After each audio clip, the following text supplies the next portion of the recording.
YouTube. Okay, it was only on Facebook at first because I was wondering why the views wasn't going up. Because usually my views like by now would be like, 40, 50 by now. So I just threw this on YouTube now. So now it's on YouTube. I don't, it just, because all I saw was something says can't post comments to some destinations. But at first it just said to Facebook. So I knew something was wrong with it because I'm like, it never says Facebook at the bottom. I look up at the top. All I see is an F for Facebook. I don't see the YouTube symbol at the top. Now we're on YouTube. What's up, Rideshare Lisa? I was just doing something a second ago just to see how to, you're not first. Sorry, you're not. I was testing to see if I could put this on Facebook and on YouTube at the same time. But somehow, like the whole beginning of the video, I was just chatting and nobody was coming in the stream. So I'm like, something's weird. What up, Rock? So I guess on Facebook, nobody can comment. I'm glad I did it this way. So on Facebook, people on Facebook can't comment. They can watch, but they can't comment. So now I see how that works. Okay. What up, Black Wolf, my man? What up, Tony, my man? What's good, brother? What's good?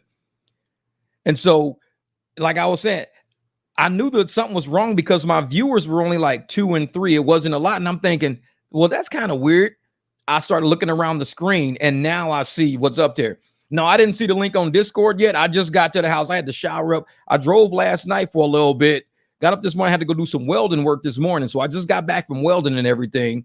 And I'm gonna probably go through my phone in a minute. I haven't been through the phone yet. I got like a gazillion notifications in that phone. I don't even touch that phone.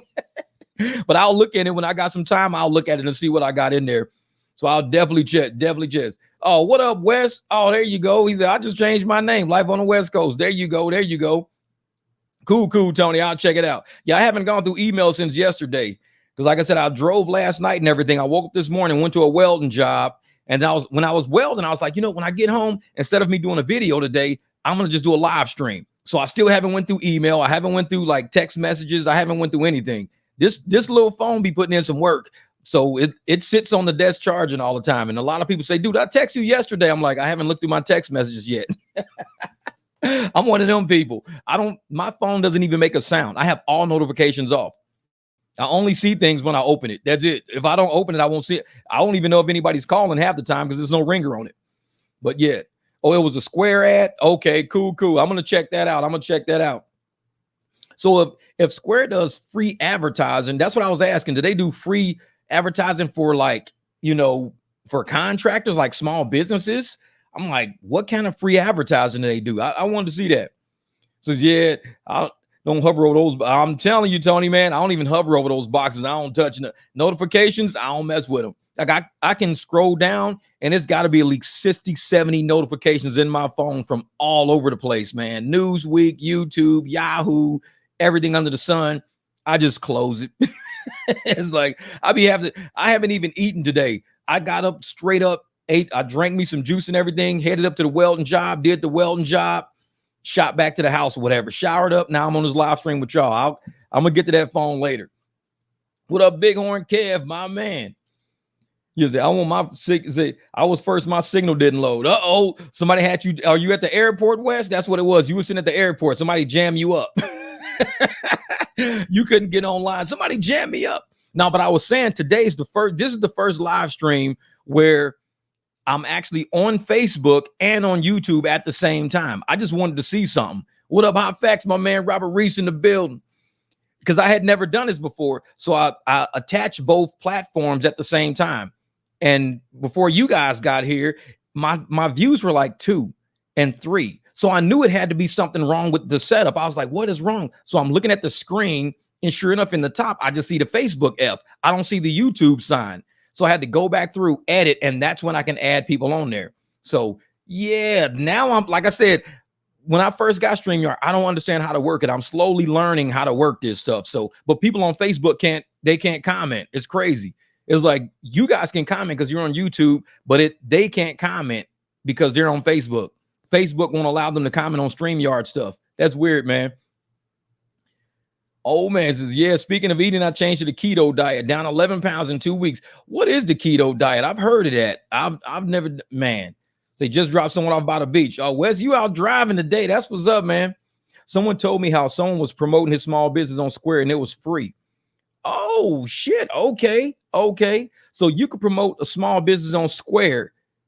This is going to change the game, Lisa. This will, because if we can promote, Me and Jamil's been talking about building a website because we got this name for this little company we want to start. It's a little small. It's nothing major. Like I tell people, everything we do is minor. What we do is not major. We want to stay small. I love being a small business. I never see myself having 10, 15, 20, 50 employees. I never see myself having 100,000 sub channel. I like small shit because to me, small is manageable. And so me and Jamil talking about building this little enterprise to where we're using black cars, but there's a certain way we want to set up the website and everything like that. It's going to be pretty dope. It's going to be pretty dope. We got some ideas. But yeah, feeling much better and way less feeling old, cutting out the gluten and sugar. Yeah, that's my problem, man. I love sugar, man. I eat chocolate chip cookies all the time. That's my downfall. I could never go on a diet that says you can't have sugar. Well, I just can't go on a diet because I gotta have chocolate chip cookies. we gonna just not do a diet. How about that? Keto is like 50 grams or less of carbs and non-refined carbs at that. The rest is fat and protein. Yeah, I like protein. Protein is good. Oh, there you go, Kev. Kev's out doing hum rides. Yeah, I did a big hum ride last night from the airport. It was like $50 ride, man. And usually Uber and Lyft pays in the 20s and low 30s for the same ride. And this was like 40. It paid me $47. Well, it paid over 50, but then I had to pay that insurance. So I'm like, man. So I have a guy in my Discord who knows everything about starting a business. He started his own taxi service in Florida. See, that's what it is. And is that the guy that does the black car service, Lisa? Because I think, I got him on one of my channels too. We did a story about him. He started his own business down in Florida and everything like that. And for the most part, I tell people it has a lot to do with the laws in your region. If the laws in your region support you being a small business, doing your own commercial rides and stuff like that, I mean, it's like shooting fish in a barrel. I'm starting to see so many non-emergency medical transit services pop up all over the place. I see paratransit, medical trans. I see, man, people are realizing that Uber and Lyft are making a killing on medical rides. And everybody's starting up these medical ride companies now. It is companies I've never heard of. I'll be on the highway. I'll look over. I'm like, damn, I know there's a medical, just names. Because like I said, we've been doing this shit for 5 years. What's up, Christy? What's good, lady? We've been doing this for 5 years, so I pretty much know almost every transportation company that's been out with us on these streets. So as I'm cruising and I'm looking and I'm seeing all these new names of the NEMT companies and stuff like that, I'm like, damn, this is crazy. Like, they're all going for these contracts. They're going for these reimbursements for these federal tax dollar contracts on these NEMT rides. Anybody out there who want to do it, I'm telling you, pool your money together. Get your resources, pool everything together. Start doing NEMT because that's where the money's going to be. Reimbursement for medical stuff. Oh, yeah, man. That's what it is, Tony, man. Some of the laws we got out here are pretty laid back. They're so laid, and that's what makes it so easy to get involved in rideshare, to get involved in livery and logistics and all that stuff. It's just laid back. What up, do something different, my man? This is Derek Twin. Going to get that car looked at tomorrow for the sounds of it making. Okay, what's up, Kev? What's up? Oh, yeah, man. Oh, yeah. Like I said, get that. Because like I said, I think it might be your axle on that side. Because like I said, we redid the brakes. We did all of that stuff over there. So, yep. Okay, Josh Y305, you can access him. Okay, cool. I think he's the real Josh on your channel. The real Josh. I think I talked to him back and forth. Say Uber got caught stealing tips again. Uh-oh. Chris D, you're going to have to send me an email because you know me. I'll throw that shit on a video in a heartbeat.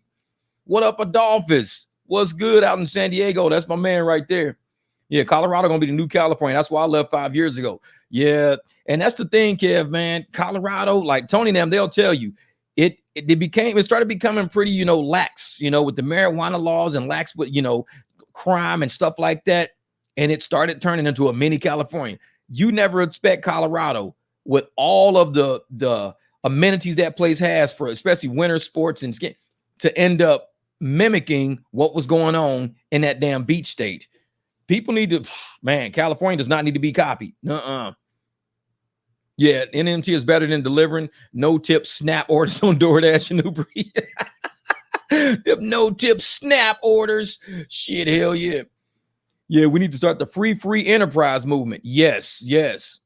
Hustler, what's good? I'm telling you, man, it's about contracting. The future is about contracting. It's not about seeing which apps, how many apps you can have on your phone. I want 12 apps. Fuck that. I don't want no 12 apps. I want 12 customers. That's what I want. I don't want 12 apps. Give me 12 good clients who will say, hey, man, like I was talking the other day to a real estate agent. So I'm giving him a ride and I'm like, dude, if you ever got clients that need to be brought to a house and you want to really show a really good presentation and you want to, dude, you making $20,000, $30,000 a sale. You want to really present this house? You send a black SUV to pick their ass up. That's how you really, you don't send no little Hyundai. You don't send no little, Prius to pick them. No, fuck that. You send a big about. He was like, man, I never thought about that. I like that. I was like, yeah. Say, hey, we're going to send a driver to come get you. You have them pull up in a nice neighborhood, a nice big black truck. You got all the neighbors looking like, oh, wow, who's these new people looking at this house? Oh, who's these new people? They just pull up in a big black SUV, chauffeured in and shit like that. It's like, yeah, what up, Chris? Oh, man. And the thing about this SUV, I doubt it. What's up, Abby Twin? That's my girl, Robin. I doubted this. I did not want no Expedition. You can ask my man, Rick in Vegas. Rick drives an Expedition. And I didn't want no Expedition. I was like, man, I'm getting me a Chevy because I love Chevy. I'm going to give me an Acura MDX. I want this. I want that. I don't want no Ford, man. I ain't trying to get no Expedition, man. I'm trying to get this Tahoe. I'm trying to get this Suburban. I'm trying to get this MDX. Man, I'm so glad I listened to Rick. That's all I can say. Because I'm sitting there like, because I had never rode in an Expedition. Before you make a choice on any car you buy or any car you think you don't want to buy, go ride in it first. Go ride in it. Because I was so against Expedition. I'm like, no, a little 3.5 engine, man, forget that. I need a big V8, man. This car, even people that ride it say, man, this truck flies. I'm like, it's got a turbo, 3.5 with a turbo. This thing gets down. And it's got the size. I'm totally changed. And I don't believe, I was not even looking at Expeditions at all. None, zero. I was like, forget that. Now I'm like, I could have got one of these a while back. This thing is nice. This is nice. And it looks like the inside is like an airplane. It's so big, so big. Oh, what up, Jason, man? And my man, what's good, brother? Hey, I was just with Orlando the other day. I just put a thing on Facebook about me and Orlando and everything. I was just hanging out with Orlando's family and all that, man. Jason Manning, my guy, what's good? That's another real estate agent for you right there. Jason, man, you ever need somebody to come pulling up in a big black SUV? Send them. Be like, hey, I got my driver coming to pick you up. You guys say, don't worry about it. He'll pick you up. He'll hang out. You guys will tour the house. And even if you want to ride with them, Jason, if you say, hey, you know what? Come get me first. We'll show up, pick them up, and we'll go drive through neighborhoods and we'll, and that way you can negotiate and talk business with them. You guys can be in the car talking. I'm doing all the driving. You ain't got nothing to worry about. And that's what I was telling about my to the real estate agent. I was like, dude, I could pick them up for you. You got to have these people showing up in the neighborhood with people going, damn, look at these new neighbors. They pulling up with a surefire black SUV. These motherfuckers like diplomats or something. I ain't never seen nobody house shopping with a chauffeur already. What the hell? They got a driver and everything. Like I said, and Jason, I'm gonna tell you right now, in Arizona, they have a law passed that as long as you guys are passengers in our vehicle, you guys can drink. So you could be in a car giving them champagne and shit. I'm the driver. So you could be in a car, y'all sipping champagne, you're talking houses, you're cruising, you got the laptop with them, you going through everything. I'm just driving. And you guys say, hey, put this address in, Jeff. All right, hold up. I put the address in. That's where we're going next. All right. And we just get squared up at the end of the day. Don't even worry about the money shit. Don't worry about the money. You got those white gloves yet? No, not yet. I dust my car off too much, man. Arizona's too dusty for white gloves. I'm always wiping my trucks down.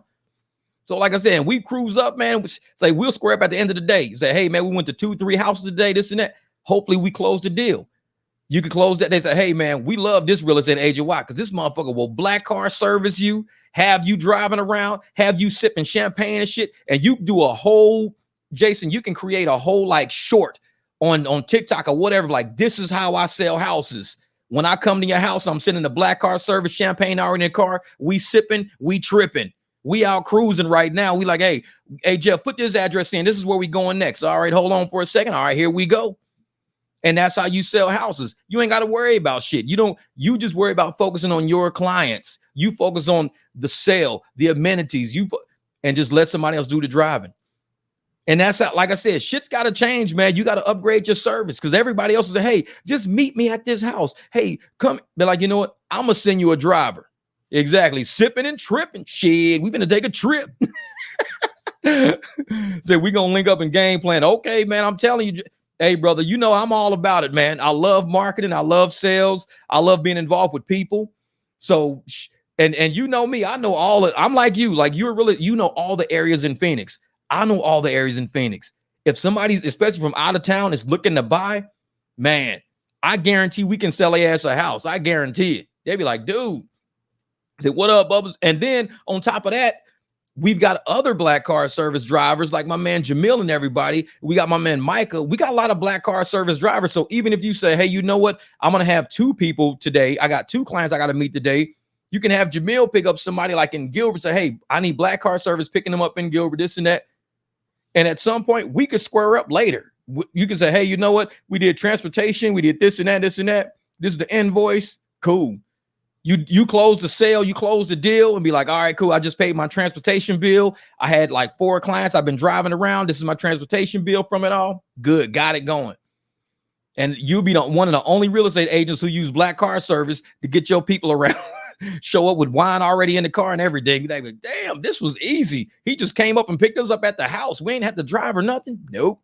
This is a different real estate agent, man. This is Jason. You don't fuck with Jason. They call him Chasing Jason, baby. He's in the car getting it. You're going to have every real estate agent out there like, hey, what y'all doing, man? We chasing Jason. We trying to catch up to him. He's up there. This motherfucker's out. He doing something way different. Man, what, Comic-Con this weekend? Is Comic-Con in, is it in Phoenix? Man. This is how do I send rideshare the bullshit payouts? I've been getting, wait a minute. Over the past 2 weeks, claiming they're taking only 30% of passenger fare. Oh, yeah, man. They're taking more than 30%. Because right now on Lyft, I did 3 rides on Lyft yesterday. They were all, it was 2 black, 1 black SUV just to see what would happen. And guess what? I'm at 67% payout. Now, when I do like regular rides, like Uber, I mean, with basic Lyft rides and everything like that, when I do, I'm at 115%, 140%. Why when I do black rides, I'm at 67% pay. They was charging some dude yesterday $38, $39 for a ride. I got like, I think $24 for it. One ride I got $20 for. It was for like a mile. I got $20 for 1 mile. But they charged this dude almost $40. And he just had black service. That was it. Just I picked him up on Van Buren, took him over to 3rd Street. I got $20 for a mile. I was like, cool, no problem. But they charged this dude $40. I'm like, this is crazy how they be charging people like that, man. Say, but you need commercial insurance to sell that house. Paul, you stupid, real shit. You don't put that on YouTube. You need commercial insurance to sell that house. If I take you to Walmart, you got commercial insurance for what's in that basket? Oh, yeah, that's my man Jamil right there. The ABC Black Service. Hey, ABC is what? Always black car service. ABC service, always black car service. And we always in the black car. And this is what I want to be able to do, Jamil. Real shit. I want to be able to, let's say we buy another couple of cars, like black cars. Like we don't drive them. But if somebody wants to, hey, man, I want to roll with you guys this weekend. We got a car just sitting. Hey, man, there's a black Lincoln Town car sitting at the house. Here's the keys for it. Here's this, here's that. Man, I'm telling you, man, we could do something way different, way different. Madness is Jeff. How do I send you? Always look in all my video descriptions and all my live stream descriptions. That's where you find my email address. I say that like 100 times a week. I swear to God, I don't believe you didn't know it. I say it 100 times a week. Look in my video descriptions. Look in my live stream descriptions. That's where all the contact information is for all YouTubers. If you want to contact a YouTuber, look in their video descriptions. Look in their live stream description. I say that shit because I want people to know that. So they don't have to ask and keep at, hey, man, how do I contact you, man? Hey, man, how do I get it? Hey, man, you got to email it. Look in the video descriptions of every video that a YouTuber puts out. There's a description in there. There's an email address in there if they want you to contact them. That's how it works, man. That's how YouTube works. He's like, man is like cracking up. My man, I'm telling you, Jason, man, we're going to do something different, brother. We're going to do something different. Because imagine if you could get to that point where people would just do sales and you just black car service people and you're riding around, you like I said, drinking champagne. You got the kids in the very, very back. Because like I said, I can fit up to 7. So you got the kids in the very, very back. You got the people, your potential clients sitting in the middle row with you. You guys are just chatting and talking, whatever. You showing them the houses, you showing them everything. And you're like, hey, Jeff, I know we're going to go to that house. we're right in the area of another one. Can you just make a right coming up right here, hit this right turn, and there's a house like probably about 3 miles down. Cool, let's do it. I'm telling you, man. And that way, because you know, a lot of times, especially when I was looking for a house, I had to keep meeting my real estate agent. And, you know, if you got to follow them to another house, you hope you don't get stuck in traffic or lost in traffic. And it's like playing car chase or whatever all over town. It would be so much easier if everybody could just be in the same car and we could be chatting and talking about what we do like, what we don't like, what we do want, instead of trying to text him as we drive or talk to him on the phone as we drive. And he could be like, hey, man, I'm getting stuff down the pipe. It could be, we could do something way different, Jason. We're going to have a seat, man. We're going to have a seat about this. I think, you know, this summer's going to be all right, brother. Uh-oh, Dims is in the building. I'm at war right now with Liv about them referring us to so-called independent contractors. I'm telling you, Dims, and everybody knows me on YouTube for being like very bold with how I'm doing my rides, very bold with converting, because I call myself an independent contractor. I'm like, if they want to deactivate me, knock yourself out. But now you got to tell people that we're not independent contractors. If you tell us, if we're on your platform, we work for you, we're not independent contractors, that means we're really employees of you if we have the app turned on. We're independent contractors no matter what. If the app is off, app is on, if we get off the app, it don't make a difference. We're independent contractors. But if they tell us when you turn on the app, you now work for us. You are now our employee now. You have to do what we say, when we say it, how we say it, or else we'll deactivate you. Then we're not really independent contractors. We're only independent contractors if we don't have our app turned on. And that's why everybody's upset about the benefits and everything, because there's something going on, man. There's something going on with that. Yep. What up, AP, my brother? Chris, you see me? This is motorcycle, Uber Lyft motorcycle. I got that. I'm doing it, man. I'm doing it. I'm gonna do that. Oh yeah, easier to get more done, no question, with VIP service. That's what I'm saying, brother. That's what I'm saying. I like the way you think, Jason, man. I like the way you think, brother. Like I said, if we can do anything, is us being drivers, especially, like I said, Jason's here in Arizona. He's right here in Phoenix, but he serviced the whole valley. He's out in Surprise, Buckeye, Goodyear, Chandler. No. And if you're a driver and Jason needs you, I'm telling you right now, be like, hey, we need a really nice car. We need something clean. Hey, we got a Lincoln Aviator, peanut butter leather interior. Do me a favor. Pick these people up. Give them some great service. I'm showing them houses this weekend. Cool. Let's go. Let's go. Let me see. This is Jamil's car right here. That's his car right there. That's that nice Aviator right there. That thing. Love that Aviator, man. Oh, yeah. Need the SUV, King J. All right, well, let's get it. What up, Craig? Craig, what's good, lady? What's good? Say, Craig's in the building, and she was gifted a membership. There you go. That's what's up. I appreciate y'all gifting her the membership. That's my girl, Craig. Hey, she represents everybody. She is like a driver's driver. She represents anything and everything that's positive going forward with making this money. That's why I like Craig. She's always on top of everything. Yeah, we supposed to set our own rate. And this is what I tell people, Tardy. A lot of us do set our own rates, and I do it on my videos, and I let people know on my videos exactly what Uber and Lyft is charging and what I plan on charging when I get there. They could stay with Uber and Lyft if they want to, but people know if you stay on Uber and Lyft when I get there, that means I'm going to have to cancel the ride and move on to somebody who's willing to pay what I want. That's a negotiation, because they could say, well, I just want to, and y'all heard that with that girl and her mom with the suitcases. That was at Scottsdale Plaza. When I got there, and the mom was like, okay. The girl was like, no, we just want to stay on the app. I was like, all right, cool, whatever. She said, make sure you cancel. Hey, I already canceled it already. You ain't going to worry about me. I already did it, because I'm not forcing nobody to use my service. They have a choice. Either you can use me or you can use the apps. That's your choice. And I'm like, we don't like want to monopolize the industry as far as being drivers. We let people use Uber and Lyft. If they say, well, this is on my company card, cool. Or well, my friend is paying it, cool. But y'all know how I do on videos. I roll up. And I'll say, hey, I'm charging you 40 for this. I don't know how much you pay, but I'm willing to do it for 40. Oh, 40 is cool. 40 is cool. Let's do it for 40 then. They might have paid 42. They might have paid 35. I don't know, because I never ask. I just say what it's worth to me. Sometimes I'll say, hey, I'll do it for 30. Like when I told them one girls I'll do it for 40, they was like, well, we only paid 35. I was like, well, okay, let's do it for 35 then. I'm easy, man. I'm easy. But man, that's the thing. I don't care. I report myself.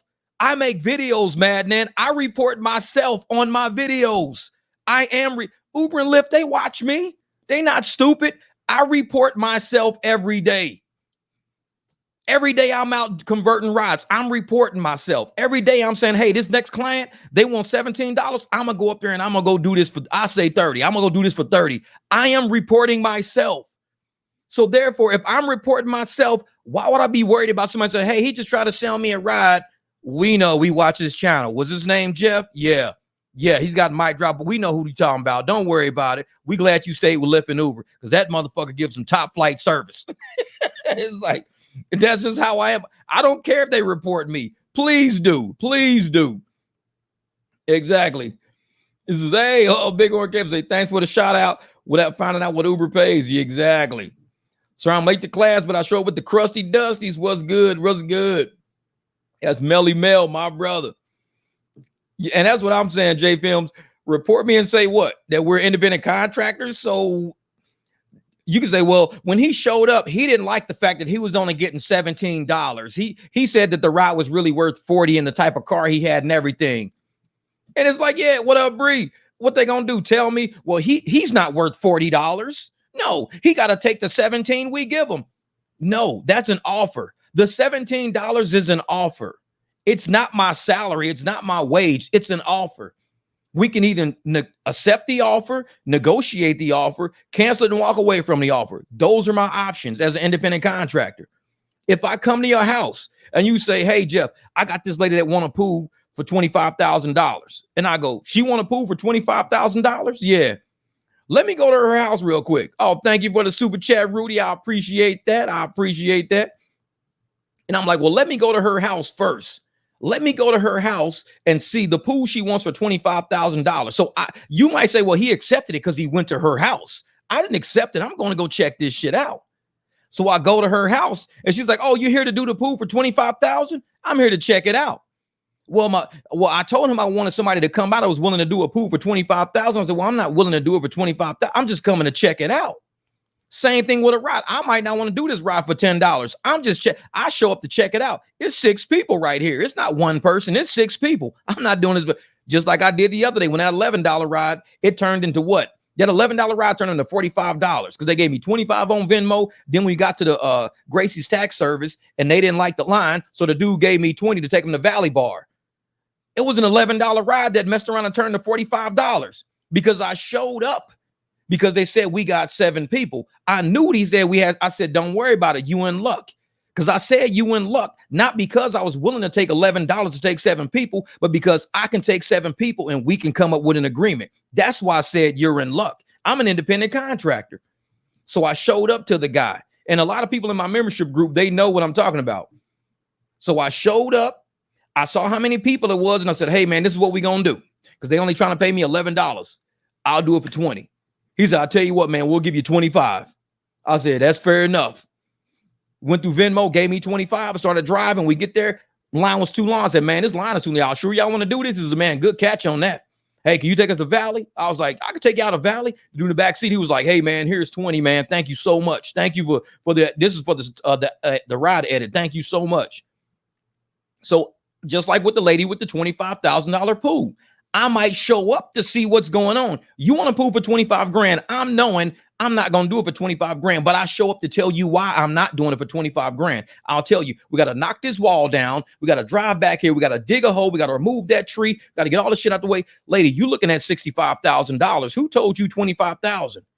My grandma. It's like, no. Your grandma can't do that. She don't do pools. Don't listen to your grandma. Thank you, Wes. I appreciate it. Hey, Wes did it the other day. He sent me a text and showed me. He turned $17 ride into $130. He sent me the text with the $130 spread out. Wes ain't lying. He took a $17 ride, got there, negotiated. He got $130. You got to speak up on your money. You got to speak up on your money. And I know people out there don't like how we do it. That's cool. They ain't got to like it. We got to like it. The rider got to like it. I don't give a shit about all these people on YouTube. I don't like what you guys are doing. It's not my problem. I didn't ask if you like it or not. This is what we do. I ain't even hit the arrive button. Exactly. Hey, that's how we do, though. When we show up, I'm just showing up to see what we got. Because for the price they talking about versus what they charge you versus what I'm going to get are 3 different things. They charge you something. They trying to pay me something, but I'm going to get something. You're going to pay me. So I show up and we negotiate and we talk, and I explain to them why I can't do it for the price that they probably paid Uber, which is totally fine. But what I'm getting out of the deal is not fine. And if they look at me and they can honestly say, you know what, I don't care what Uber pays you, get a different job if you don't like it. That lets me know to just cancel the ride and move on. That's all it lets me know. It means this is not somebody you want riding in your car. But if you get somebody to go, oh, for real? Damn, that's all you get? Man, we just paid $62 for this. You tell them you getting $31. Yeah, man. And this nice ass car, $31. Yeah, man. I tell you what, how about we just give you 50? What if we just give you 50?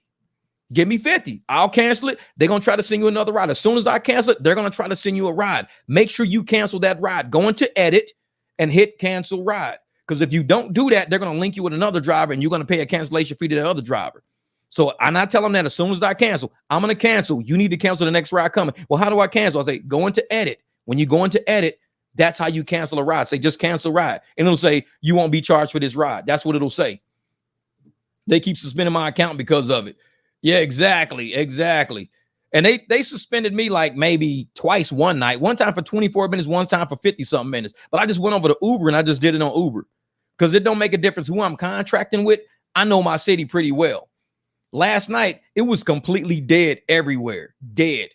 I ended up making $140 last night, and it was dead. $140, and it only took me like maybe 2 hours. On the app, it says 85 and 53 minutes, but it doesn't count the hum ride that I did that was 30 minutes straight up. So it took me about an hour and a half to make that money because I did the hum ride first for the $50. Then I grabbed a ride downtown. So when I'm sitting here doing all these little short rides and these short hops, I mean, they're like to strip clubs. They're the bars, just little short hops. That's all they are, all downtown. And I could have negotiated, but I was like, you know what? These rides are way too short. It's 1 mile. I'm getting $20. You know what? I don't care. Let's do it. 1 mile, $20, whatever. But if it wasn't like that, I would be negotiating. Since our getting private rides, though, no filter. I don't know about the filter stuff. This is Brother Jeff. Minimum fares at $3 per mile. When customer shows up with 7 people, the price $7 per mile. Minimum fares $25 to pick up. I like that. I like that, Adolphus. Because what Adolphus is talking about is not asking Uber and Lyft for a minimum. Don't ask Uber and Lyft for a minimum. Because if you ask them for a minimum, they're going to say, we're going to leave your state. We're not giving you a minimum. What Adolphus is talking about is you setting a personal minimum. And I do that all the time. I set a personal minimum. You're an independent contractor. You have a right to set a personal minimum. You have that right as an independent contractor. Somebody who does not employ you cannot come and tell you you can't set that as your minimum. Why not? I'm an independent contractor. I don't care. You can't set that as your minimum. Oh, yes, you can. I can say my minimum is going to be $3 a mile. But if I'm picking up, 6, 7 people, my minimum goes to this now. Why? Because it's like when I just bought this truck, I already put rear struts on it already because y'all know rear struts go out quick. When I bought this truck, it felt too floaty in the back. And I would take people and we'd go over a bump. It just felt like it was on springs. It was doing this. And then it would bounce 2 or 3 times before it would calm down. We'd be on a highway. It'd be like whoosh, whoosh. It would bounce. And we're not even on bumps. And it was just kind of bouncing. So I yanked the rear struts off like $200. I bought a whole new brand new upgraded set. I got it on video and everything. So I threw the struts on there, all that. These are business expenses. And if you don't know how to do it, you got to go pay a shop $1,000 to do this kind of shit. Because they're going to rip the whole back of your truck apart, rip the subframe down just to get these struts up there. That costs money. I did it right in my driveway. So now when I'm driving, I can load this thing up. I'm cruising. This is like whoop, one dip and that's it. There's no bounce. So that let me know the struts were already out on this truck when I bought it. I didn't like that. So if you want to be an independent contractor, work on your equipment, get your equipment right. You've got to do what Adolphus said. Set your minimums. Don't let these apps set your minimums because these apps are not paying your repair costs. You need to pay your repair costs. You've got to make sure. I could have just left those bad struts on there. People are like, oh man, this is real bouncy back here. Shut up. You're getting a Lyft ride. Call Lyft. Tell Lyft, hey man, get this guy some new struts. Call Lyft and tell them that.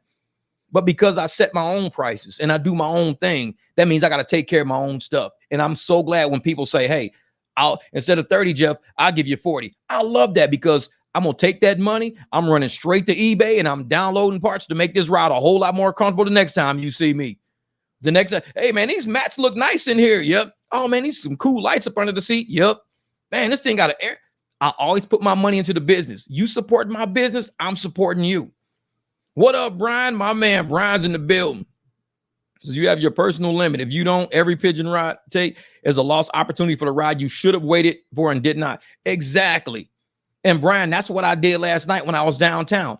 I had it on premium and they were sending me XL rides at like $1.10 a mile. XL rides, $1.10 a mile. I ended up getting a ride that was $20 for 1 mile because I just waited it out. And it only took me like, what, another 5 minutes maybe. Somebody looked for a black. It wasn't even a black SUV, just a regular black. It popped up. I was like, cool, I'll do it. 1 mile, $20. And I was like, shit, hell yeah.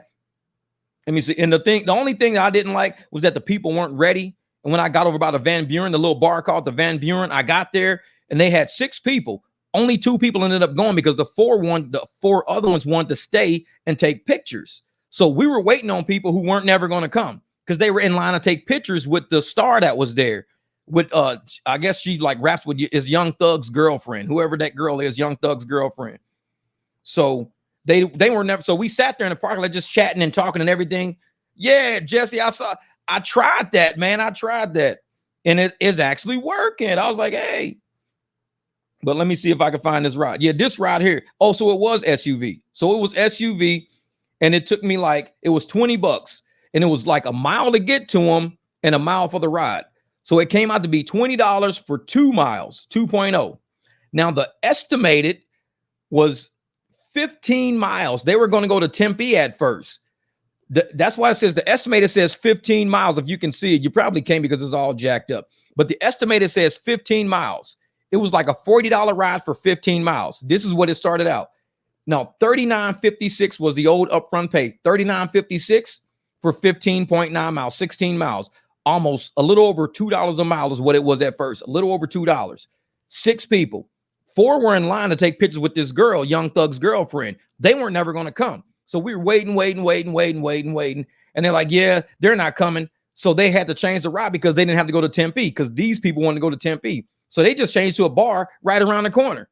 So I got $20 to go 2 miles instead of getting $39 to go 16 miles, 15.99. So I was getting $2 a mile when I showed up. I ended up getting $10 a mile. But it's like, that's how some of these rides go. And like Brian said, it's opportunity. It's the opportunity. You got to wait your opportunities out because something better is coming up. And for me to get $20 just for sitting there waiting on these people in the line that never going to come. And I just took these people around the corner to another. They said, man, forget them. We're going to take off. They ain't going to make it. We're not going to hold you up, bro. We're just going to change to this bar around the corner. I said, okay, cool. So I just took them around the corner, $20, done. And I just went back to my Circle K and I just sat there, just hung out, waited to the next ride. And the next ride was funny. So I got to show you, because this was all I did last night. This was it. I did 4 rides last night for that $140. And so then I did, let me see, activity. So my next 2 rides, both tip. One was $24, one was $30 total. For $31 for 11 miles. It was a group of 4 guys. And right after that was the same 4 guys for $30 for 5 miles. So it was the same. I picked these guys up. I took them to this strip club, dropped them off. And they were like, in town. I was going to give them my card, but I was like, well, I'm going home. Say, because it's dead out here. I didn't give them my business card, nothing. I said, it's done. So I started to drive home, got to Circle K, put $30 worth of gas in because I didn't fill it up because I don't want the back. I'm still testing my struts out. Put $30 worth of gas in. Got a ping. Same dudes are leaving the strip club to go to another one. So it's like within a matter of minutes, I picked up the same group and got $60 off these dudes. I was like, man, but it's like what Brian says. You've got to hang out and you've got to wait for the right opportunity. Don't take these pigeon rides because if I would have been on a pigeon ride, taking somebody somewhere for $1.10 a mile, like Lyft was trying to do with those premium rides, the XLs and everything, I wouldn't have been getting $30 for 5 miles, $20 for 2 miles. I wouldn't have been getting that. I'd have been doing, 20 miles for $24. That's what I would have been getting when I can get 20 miles for going 2. That's it. Mariah the Mad Scientist or something like that. Mariah the Scientist. That's it. They were waiting on her they were in line to take pictures with that girl. Because I'm like, who was that? Oh, this Young Thug's girlfriend. I was like, okay. Because I didn't know. Like, they said the name. They said Mariah the Scientist. And I'm like, okay, who's that? It's Young Thug's girlfriend. I was like, oh, I didn't know. Yeah, man, they're going to take pictures with her and stuff like that. And I was like, all right. I'll wait. I'll hang out. Then they just went ahead and texted, yeah, we ain't coming because this line is getting longer. We're not going to come. I was like, all right, bet. I'm glad Justin is in here because he knows these people. Dude, that's exactly the name they said. I didn't know who that was. I've never heard of that girl before. It was like, yeah, Mariah the Scientist. I'm like, I don't know. Oh, this is my man Long right here. Levi, he's the one who sent me the picture today. 165 cars was in the queue. He sent me the picture today. I went back on to look, and it was still at 165 cars. It never went down. It was still, from the time you sent me that text to the time I started this live stream, it was exactly 165 cars. It never moved. And everybody's like, oh yeah, man, it's only like Uber Black. It's only Uber Black. And I'm like, no, it's more than just Uber Black. It's Uber X. It's not just Uber Black. No, they've been doing this for years. It's only Uber Black. And I'm like, dude, are you paying attention? Motherfucker, wake up. I'm like, it's not just Uber Black. They're doing Uber X. There's no way you can tell me there's 165 cars. We got lots. People are taking pictures of lots where it says full. And they're like, dude, it's not full. This lot is not. It's phones. That's what's doing it. Phones. Hey, what up, Roxy? She says, Roxy's at the airport. What's up, lady? What's up? What? 200 cars? Ah. Hey, tell Roxy to get out of there. Long just said it was 200 cars. He said it's 200 cars at the airport. Get out of there. Don't waste your time. It's like, what the hell? Tell Roxy, get out of that airport, man. Exactly. The Nigerian scammers. That's what it is, man. And everybody's like, oh, no, it's fine. You know, they're not doing anything wrong. Oh, trust me. They don't know American law. And they're trying to use that as an excuse. Well, we didn't know that was the law in America. We do that where we from all the time. Which is why Nigeria is the way Nigeria is. I mean, I don't really think I have an uncle who's like a rich king is going to give me $1.6 million if I give him my bank account. I don't think that's some Nigerian shit. I don't hear that coming from like, you know, Phoenix. I don't hear that coming from like Glendale. Hey, you got a fucking rich uncle in Glendale. He's going to give you 1.5 million if you just give us your bank account number. Okay. That's Nigerian shit. We know what goes on over there. We're not stupid. And I'm sitting there like, so if y'all think that this is legal and it's okay with what y'all doing, that just goes to show what they really doing overseas. And they sending all these scammers over here and shit. And now they doing this shit on our fucking soil. I don't like that. I don't like it. So they've been averaging $500 daily.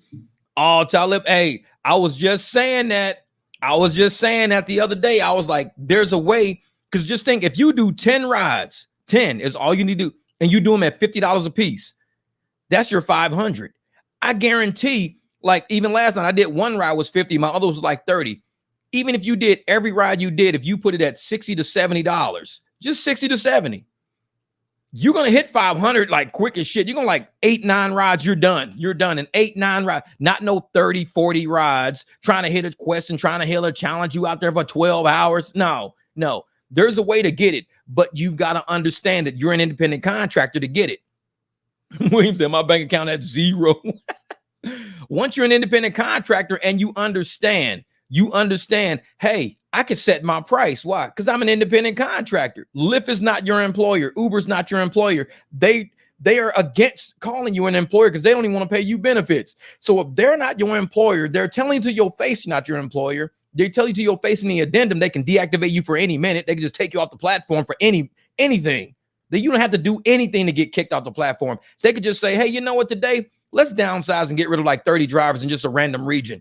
You could be one of the 30. They don't have to have a reason. So I'm giving these motherfuckers a reason. I'm out here making my money. I'm collecting my money. If there's anybody you feel like deactivating, motherfucker, my hand is up. Go for it. Knock yourself out. But you better hope I don't go to court and say you're trying to prevent competition violating the Sherman Antitrust Act. You better hope I don't go to court on that shit. Because y'all know I got proof of what I do. I got video of what I do, which gives them motive to get rid of me. They can't just say, well, we deactivated Jeff for no reason at all. Everybody in the fucking chat knows what I do. Their motive is there to deactivate me. It's to limit competition, to get me out of the rideshare community. They can't do that with a straight face and walk into court. Well, we limit Jeff. We deactivated Jeff for actually no reason at all. Well, Jeff's the only person who says that he gets private rides all day. We think you guys had a reason to deactivate him, which is a violation of the Sherman Antitrust Act. So, punitive damages. Jeff gets $1.6 million. I will be going to Jack in the Box for dinner. $1.6 million. Give me the cheese, motherfucker. Put some bacon on that motherfucker. Give me some nuggets on the fucking burger. I want all the workings on it. I just got $1.6 million. I will go to Jack in the Box on their ass, and I will eat and show my bank account in the lobby. They like, this motherfucker's eating that Jack in the Box. Punitive damages, goddamn it. Yes, they would love to deactivate me. I'm telling you, man, they would love to. They'd be like, dude, we got to get rid of this guy. Trust me. It ain't number opportunity there. But you got to make sure that I don't have a claim with the Sherman Antitrust Act. And you can't sit up and claim, well, we didn't know he was doing that, when you got tons of proof that y'all know exactly what I'm doing. You cannot limit competition. You cannot price fix. You cannot trap me in this shit. You can't do that. If I'm an independent contractor, then I'm independent. That means I set my own price. Shit. This is Levi's here and say, hey, let me give you some ad video for free, Jeff. Let me chance to work on my videography skills. All right, brother, I'm telling you, man, you got a drone too, don't you? Hey, I say let's do a video rolling up in the car, just rolling up all nice and slow and everything, like, whoa, playing some good ass background music, some Shaft, like a motherfucker. He's a bad man. I'm telling you, but man, I'm gonna get nuggets on the burger. I got $1.6 million. I'm eating whatever I want. I'm eating shit that don't make sense. I'm like, put nuggets on it. I want to have ice cream on top of the burger so I can have dessert with dinner at the same time and stick licorice Twizzler sticks all through it. And you're fucking weird. I ain't weird. I'm rich, bitch. I got 1.6 million. I could do this. You can't say shit to me. You can look at me and go, man, that burger look amazing. Let me be your friend. For 1.6 million, you want to be my friend. I got a motherfucking weird looking ass hamburger on the counter. You're like, man, that dude's kind of fucking weird. Some girl in the back like, I think it's special. I like him. Yeah, bitch, because he got $1.6 million. When you rich, you can act weird. You can do whatever you want to do. This motherfucker ate cheese and nuggets with Twizzlers sticking out the side of a burger. I think we should put that on the menu, boss. I like him. He's cool. No, he ain't cool. He's rich. You don't like shit about him. If he was homeless doing that shit, you call him weird. Exactly. Says, I'm rich, bitch. And I'm gonna do that shit. Put a horn on the fucking Escalade on the Expedition. I'm rich, bitch. Man. But yeah, we need to find out who is allowing the squat spot and expose that. Yeah, that's what we need to find out, man. And like I said, we got a few people right now working in the background on talking to certain authorities in certain cities right now with this issue. And they're emailing me about it, and they're gonna keep me up to speed about it. And I want to definitely, when it's coming to a point where I think they're okay with me putting out their findings and their solution to it, then I will put it out. But I'm not going to expose. I want everybody to just act normal. I want these motherfuckers to keep doing whatever it is they doing. Keep getting videotaped, keep having pictures, because everybody who gets videotaped, everybody who's getting photographed that's doing this, you will be a suspect, because you can't be at a crime scene. And these are crime scenes. That's what I was told. When you commit a crime on a scene, you're creating a crime scene. All the video. If you go rob a 7-Eleven, 7-Eleven might be a store, might got some Twizzlers in it, but it still be considered a crime scene if a crime is going down when that camera's rolling. Hey, it's now a crime scene. They're going to tape it off and figure shit out. And now I'm sitting there like, you know what? I think you're right. These airport queues where everybody is sitting are potential crime scenes. And the one guy was like, well, we need to start making sure we get all the suspects involved in this. And you can ask anybody a question. You could bring people in for questioning. Maybe somebody don't want to be brought in for questioning because maybe they're undocumented. Maybe they already got charges outstanding on them. Maybe they got deported once and they're back here again. And they're going to they say, hey, we already deported you again already. A donut burger, fruit roll over cheese, peanut butter, bacon, jelly for condiments, and a donut for a bun. Ew. Cracker is gracious. Ew.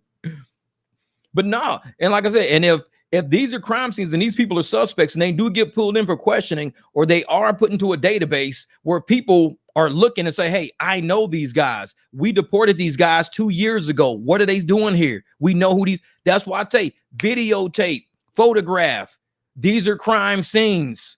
When there's a crime going on, the scene where it is a crime scene. They're going to need evidence. They're going to need suspects, people to talk to. They got license plate numbers. They know who's registered to what. Hey, do you know your cars have been used in crimes lately? Because if my car is used in a bank robbery, they're going to show up at my house because they're going to have my license plate number. They're going to show up at my house going, hey, 2 days ago, this car was used in a bank robbery. What? I just loaned the car to my cousin. What are you talking about? Well, it was used in a bank robbery. They can show the footage and everything. I'm like, damn, you're right. It was used in a fucking bank robbery. Make sure you're getting license plates. You're getting car types, makes, models. You're getting faces. These are crime scenes going down. And if we're going to go there and we're going to try to fix what's going on, we got to have evidence, concrete evidence of people always doing it. Why is it every time when these people are at the airport, the queue is ungodly high? It's like, 200 cars there, only when these guys are there. Thank you, Butch. I appreciate the super chat, Bush. Thank you. And that's what we need to do. Make sure we say, hey, every time these 3 cars are here, these 4 guys are here, the queue goes from 35 cars to 175 cars. These guys have the phones. They're the connection. Keep videotaping. Keep taking pictures. You got to start putting shit together. If we're going to take this industry back and do it the right way. Like I said, I don't knock nobody making money. I don't. I think everybody out there has an opportunity. None of us are super millionaires, billionaires to where we're getting all the rides. We're not. There's enough rides out there to feed everybody. But when you got people like this blocking the queues, preventing contractors from working, that's the Sherman Antitrust Act. There's a reason why that act was created. A reason why when you become an independent contractor, you need to look into business law. Look at all business law. We have too many people who are driving Uber, driving Lyft, driving DoorDash, Uber Eats, and all this shit. They have no idea what business law is. Zero. They walked away from a W-2 and they still thinking this is W-2 shit. They still walking around thinking they ain't took 2 seconds to open a business law book to say, okay, what laws am I under now? They don't know. Half of them know how to file their fucking taxes. Half of them don't know shit. They still thinking every time we do something. If I go somewhere, oh, dude, I just made $500. Woo, $500. You can tell the W-2 minded people real quick. You got to pay taxes on that. That's the first fucking thing they say. You got to pay taxes on that. You say it's 500. Really, it's only like 250. You got to pay taxes on that. You ain't never been a contractor. Motherfucker, you only get taxed on fucking net income. Net income, not gross income. Gross income is W-2 mentality. Gross income is what you get on your paycheck, and you get taxed out of your paycheck every time you make money. That's W-2 mentality. Contractors, I can make $1,000. I might be 10,000 in the hole though, so I'm at negative 9,000. You don't pay taxes on negative 9,000. It's impossible to pay taxes on negative 9,000. You can't pay taxes on negative $1. You can't pay taxes on $0. You need to have a net profit. If you don't have a net profit as a business, you don't pay a tax. Which is why every time I use the phone, oh man, look at this, woo, $300. W-2 idiots pop out the woodwork. You got to pay taxes on that. Oh man, I got $50. You got to pay taxes on that. These are all W-2 brain fucking people. I don't even listen to them. All I do is just remove the comment. I don't even block I just remove the comment because they're idiots. And I sit on my channel and I try to spit shit to them all the time. These motherfuckers don't even listen. They don't even listen. I'm like, bro, do you know what gross income is? Net income. Do you know what EBITDA is? Earnings before interest, taxes, and depreciation. Do you know what all this shit is? Amortization. Do you know what? No, you don't know what none of this shit is because you just walked away from your office job last week. You got a background check on Uber, and now your ass is driving around town thinking you a business. Oh, yeah, but you an employee in the head. You don't even realize what's going on, man. Exactly. They call it gross income because it's gross after what falls through the net. Exactly. And I be trying to tell him, man. And see, Jamil knows because Jamil's been a business owner for a long time. And he's one of those people that understand gross income, net income. He understands depreciation, how you can do amortization. You can do, accelerated depreciation. You can do a whole bunch of shit. And I tell everybody, if you really are doing your taxes and you are driving your cars the way you drive your cars, you don't have to do straight line depreciation. You could do accelerated depreciation if you felt like it. And you can change your depreciation methods from year to year if you feel like it. I choose accelerated depreciation because I pay my cars off a whole lot fast. Nuh-uh. Is it Jeff? Look at your text and show the group what Roxy is passing. Hold up for a second. Let's see something. What the hell is Roxy passing? Hold up. Check her out. Check her out. I like it. This is Roxy right here. That's Roxy right there with her lift gear on. Yeah, check her out. Check her out. What there on the back it says what? Tips appreciated. That's one of the shirts I made for Roxy. She finally got it. She got it shipped to her. It says Roxy loves her shirt. That's what's up. This lady, she's a beast out there on the roads, man. This lady be out there getting it. She's a beast on the roads. And I'm glad that we got a lot of the female drivers out there that are now understanding. It's like Dems Dallas. Same thing. We got a lot of female drivers out there that are bypassing so many people when it comes to business acumen, that know that this is a business and knowing how to run it. We got women out there that are absorbing this business intellect. Not only that, they've been doing it for a while, 3 years, 4 years, 6 years. Now they're coming into the rideshare game and they're using that same business acumen, knowing that they're independent contractor. Dems Dallas setting up contracts everywhere, doing her fucking thing. Big ass goddamn BMW X7. And there's guys out here sitting in the chat all the time. What do? Yeah, well, you're going to get deactivated if your acceptance rate is too low and you can't cancel nobody. My cancellations are 0. I saw a dude the other day on a comment. He said he had 100% AR, no cancels, like 25,000 trips, something crazy like that. Some crazy ass number. 100% AR, 0 cancels. This dude got deactivated. They said, they deactivated me off something from 2019. This dude got 100% AR, 0% cancels. They deactivated him off something from 2019. That's why I tell people, go get your money. Go get your money now. Because what they going to do is get rid of you whenever they feel like it. It don't make a difference what your AR is. It don't make a difference what your cancels are. Man, I'm telling you, keeps the pills as what it is. Jeff, you have done an amazing job for your community, brother. Mindset 10. That's what we do, man. That's what we do. It's all up business. And that's why I love the fact that rideshare is set up the way it is. Because a lot of people go, women are so underpaid. Look at the WNBA versus the NBA. Women ain't underpaid. Employees are underpaid. Women make more than men make in so many areas of business.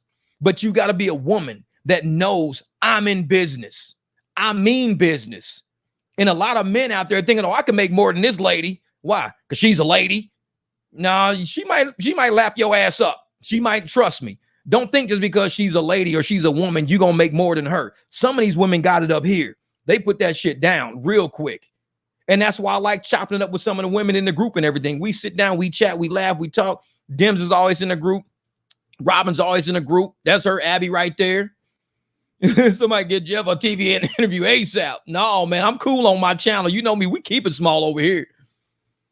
And I'm glad these women are taking ownership of their futures, taking ownership of their destiny, and making a lot of these men look weak as shit. Because I did a video 2 years ago on my channel, over 2 years ago, that says, why are the women in rideshare stronger than the men in rideshare? I did this video 2 years ago.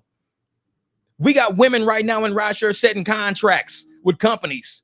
We got them setting contracts with hotels. We got them setting contracts with government agencies, making money on top of money. We got women doing that on this channel.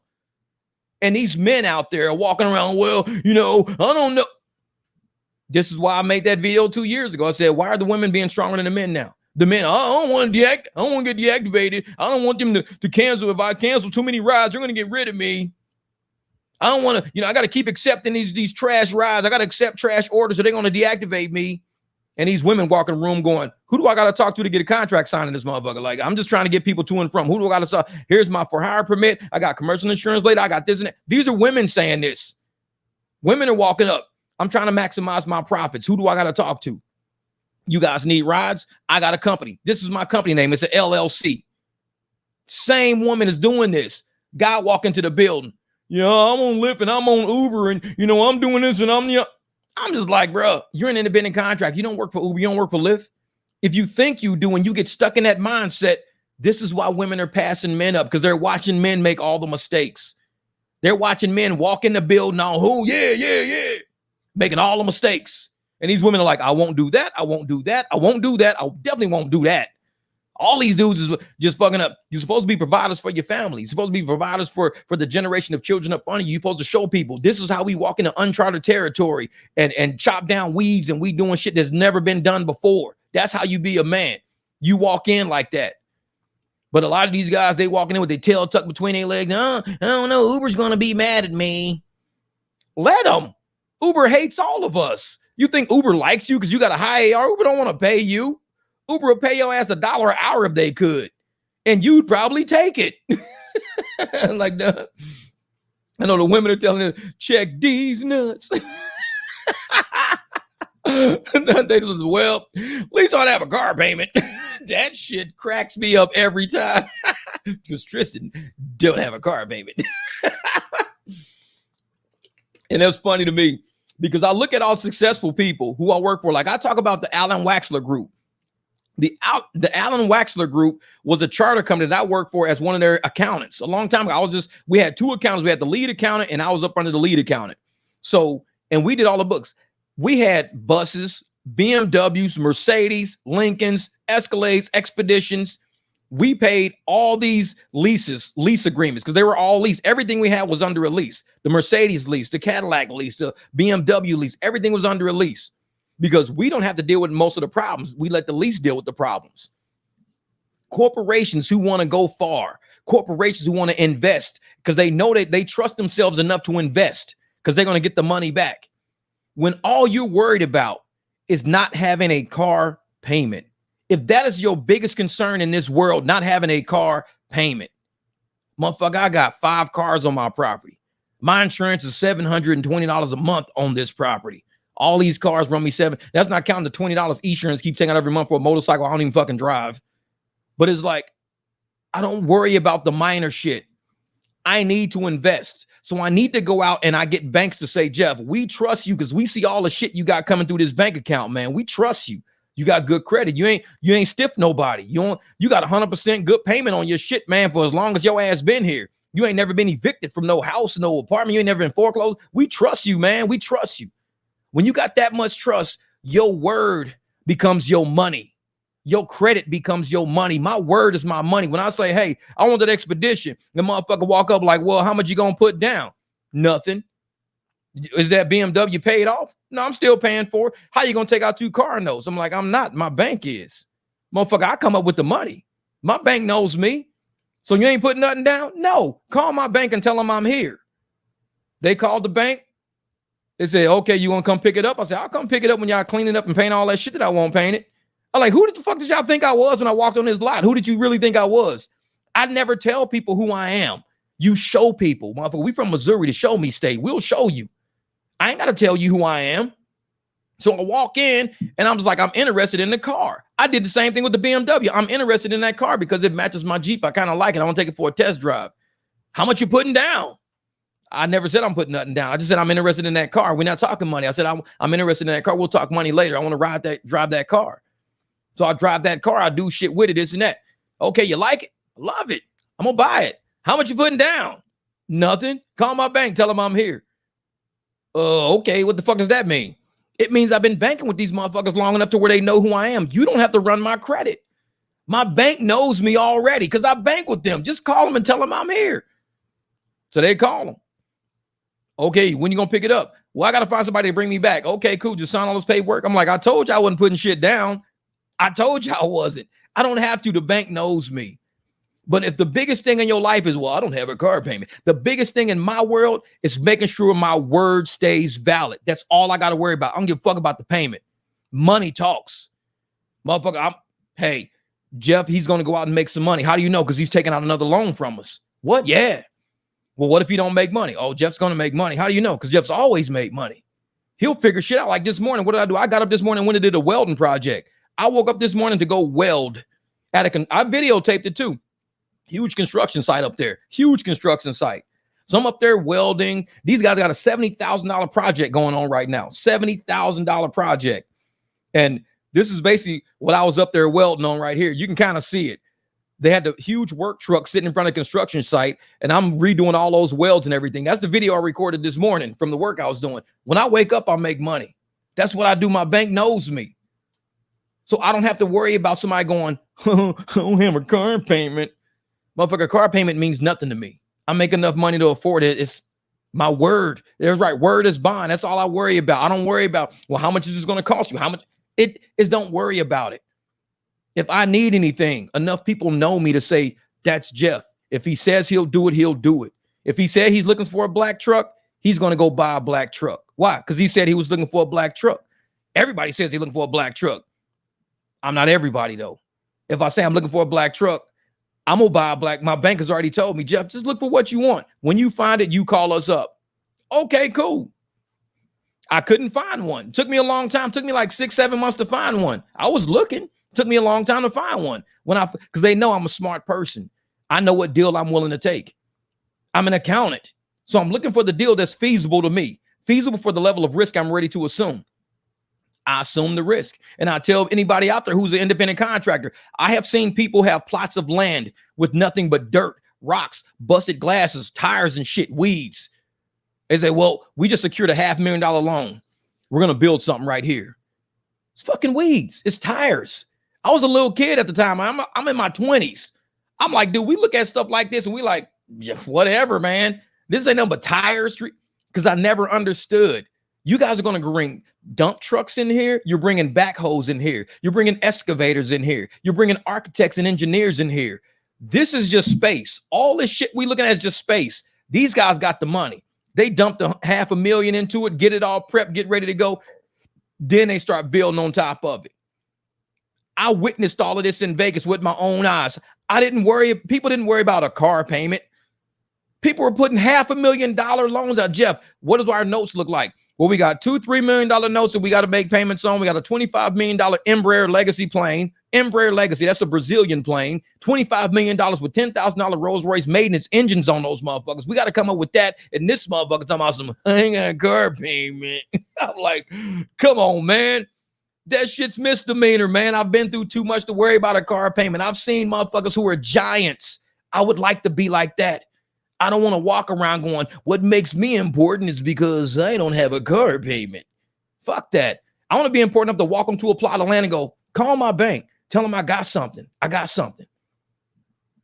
Okay, Jeff, what do you got? I see this commercial business park here. All I need is this much money. That's it. I swear I'm going to turn it around. I got a team. We got people doing shit. I need this money. Tell you what, we're going to give you an interest rate. You might not like it. Like I didn't like my last interest rate. My interest rate on my car is like 4.1. 4.1. The truck, 7.2. Almost double because this is the era we're in right now. And I'm like, I don't like this rate. This is Jeff. There's nothing we can do about it. I said, we can't get a lower rate than this. There's nothing we can do about it. It's like, okay. And there's nothing they can't. That's just what the going rate is right now. Dang. Look at you. You feel silly. My expedition payment is $580 per month. $580. My BMW is $690. So how do I have a big ass truck that can make me a whole lot more money, $100 less per, and they're both 2019s. Both of them are 19s. One's just $100 less than the other one. So I can use the big one to pay for all of this shit. I'm making $500 in the BMW. I was scraping by $200, $175. I even made $16 one day. I went out and I did a video the day after Thanksgiving. I made $16 in the BMW, $16. There's no fucking way I can only make $16 a day in that big ass truck. This truck is going to cover it all because that's my vision.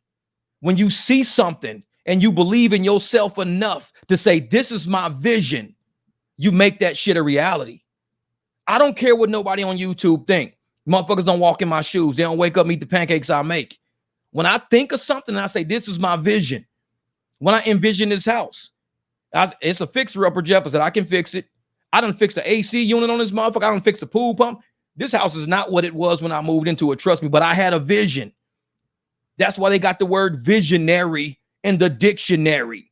And they also have the word stationary for a bunch of stagnant motherfuckers that ain't ever gonna go nowhere. I am not stationary. I'm a visionary. Your body will end up where your mind is. So if you think, you become. Because if your body, I'm telling you, say, can you explain the rectangular airport? Somebody time this motherfucker out. Stop cutting me off, man. Time his ass out. Don't do me like that, dog. Don't come to this motherfucker. Go look at the video if you want to see that shit.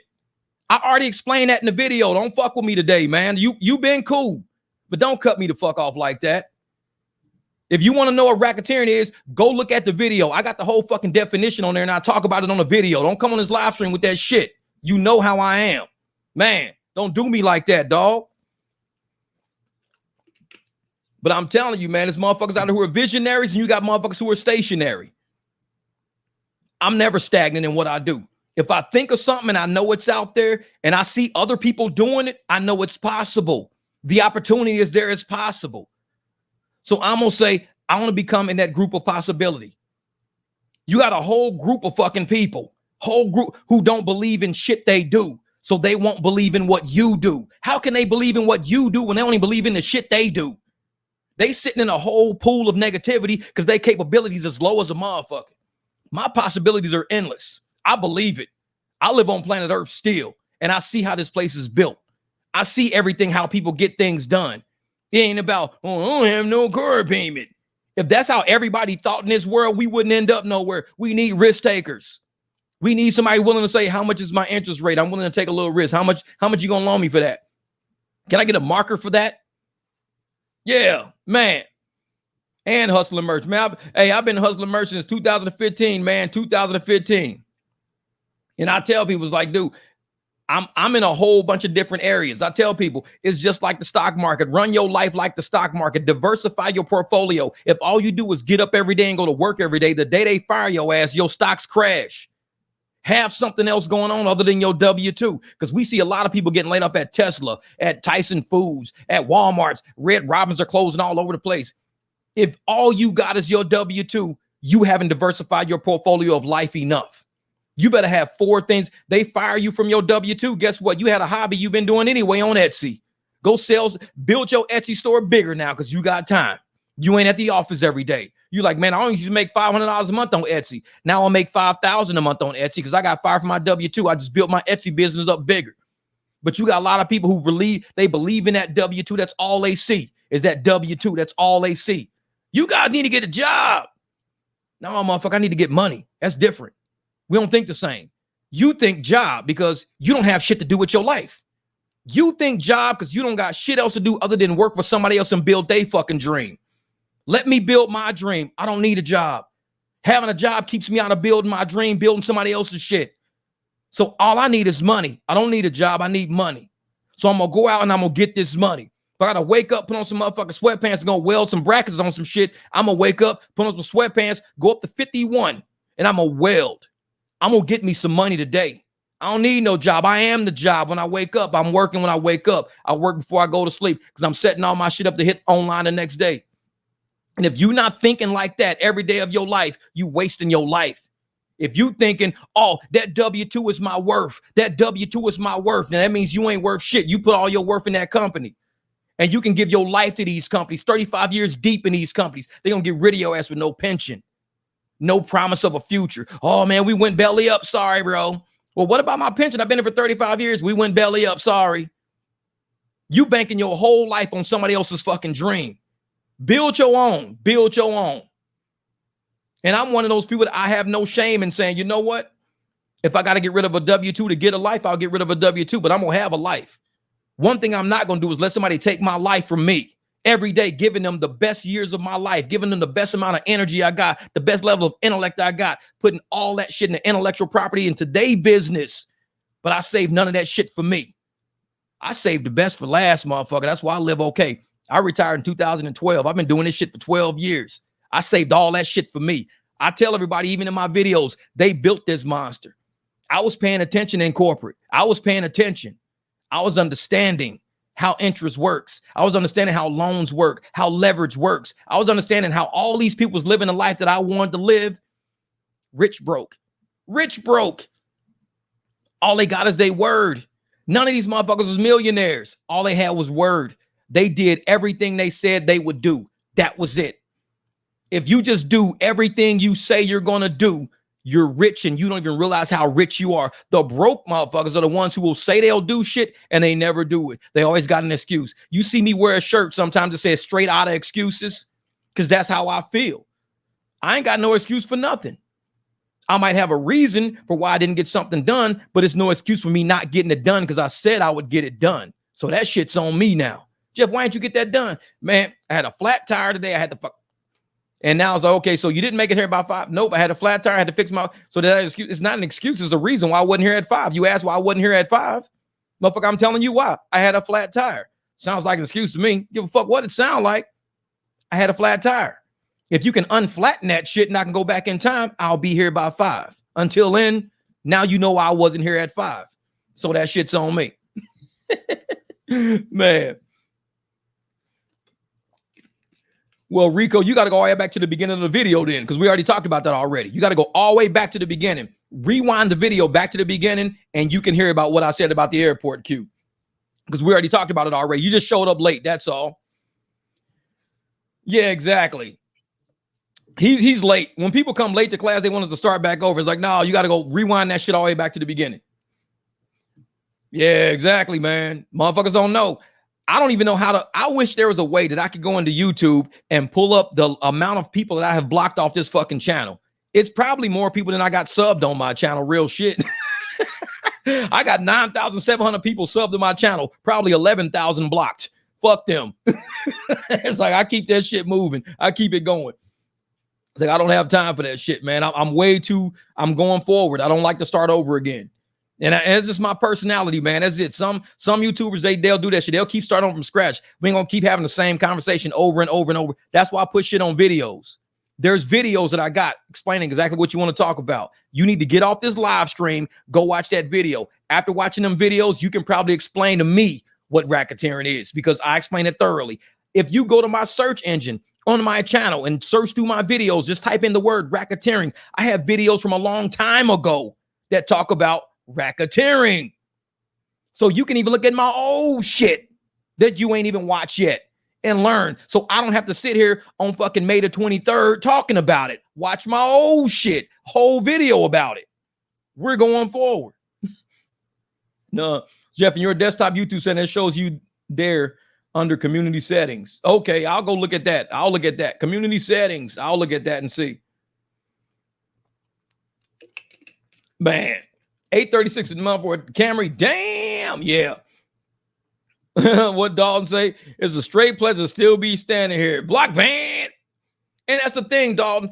I tell people, I don't mind people that disagree with me on my channel because I love disagreements. This is the thing. I don't like disrespect. Disagreement is totally different. A disagreement means we just don't agree about something. Like I could say, hey, man, I think having an SUV is better. Somebody say, well, I think having a hybrid is better. And we present our things. What I don't like is somebody say, man, you a stupid ass for having an SUV. That's not a disagreement. That's disrespectful. You can disagree with me and say, hey, man, you know what? You having an SUV, I think you should have went to a hybrid because this is what a hybrid can do, blah, blah, blah, blah, blah. And I said, well, this is why I like an SUV, blah, blah, blah. Okay, cool. We shake our hands and walk away. You said your piece and I said my piece.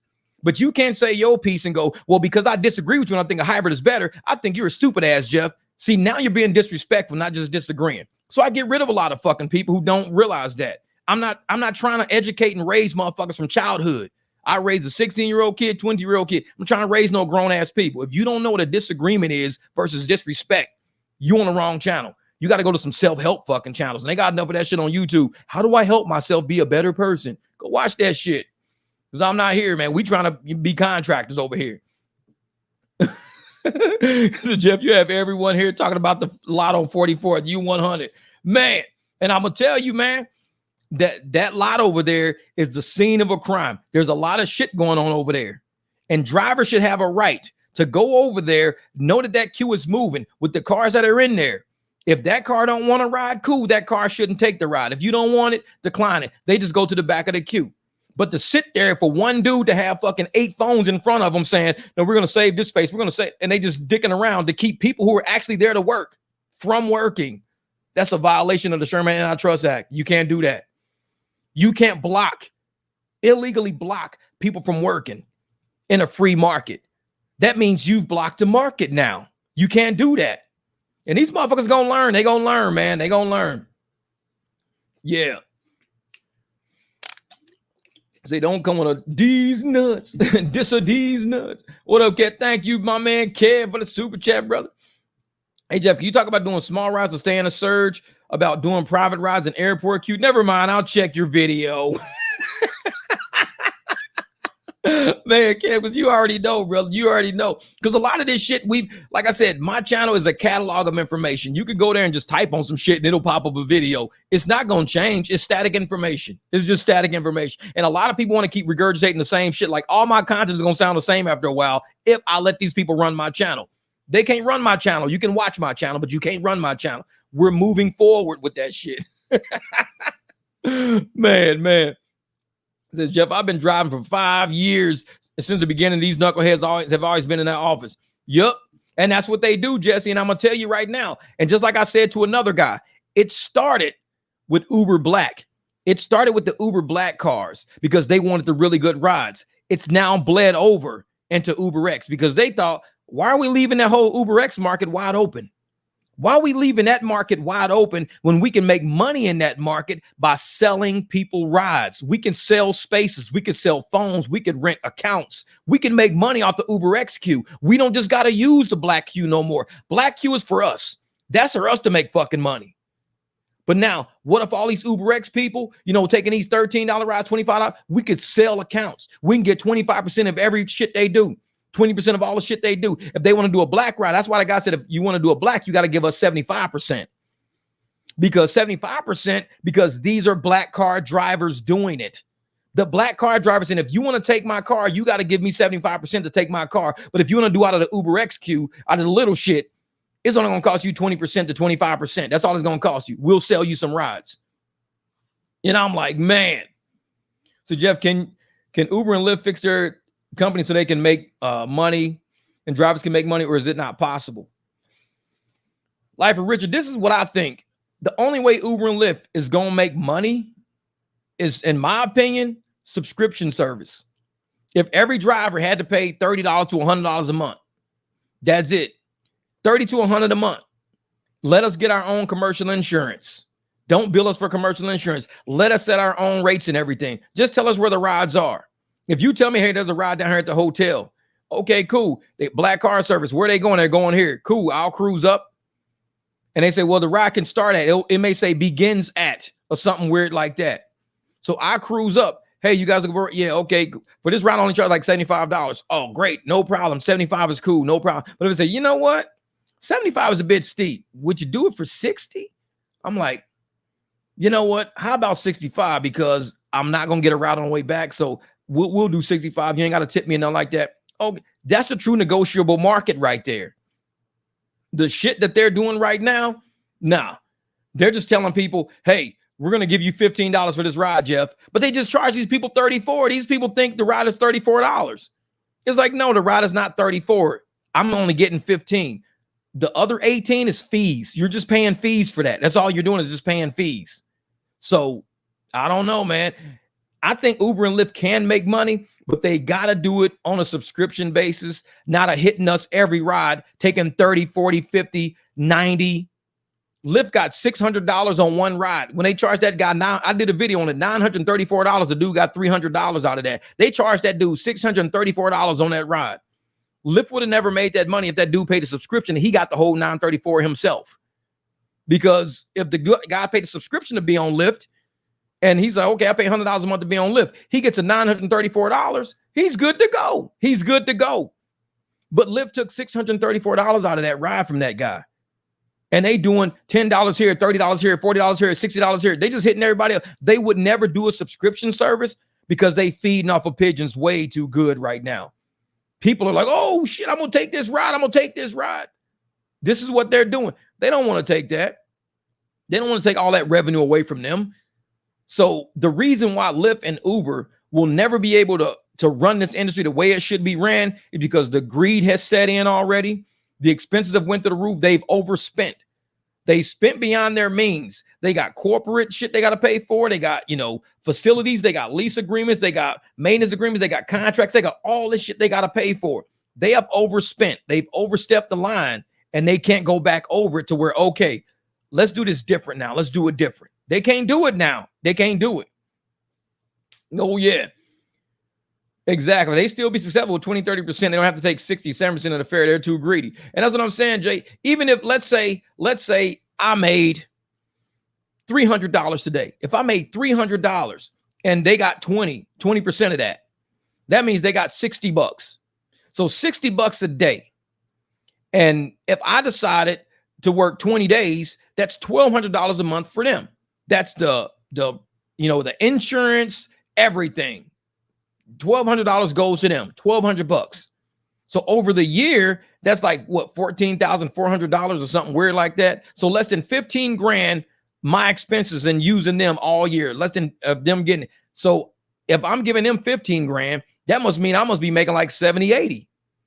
But instead, they show you making about 100 grand on your 1099, about 100 grand, but you only taking home like 40 grand.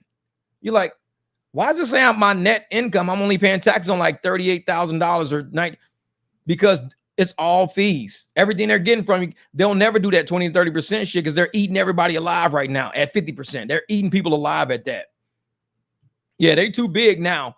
They'd have to do something over. Yep.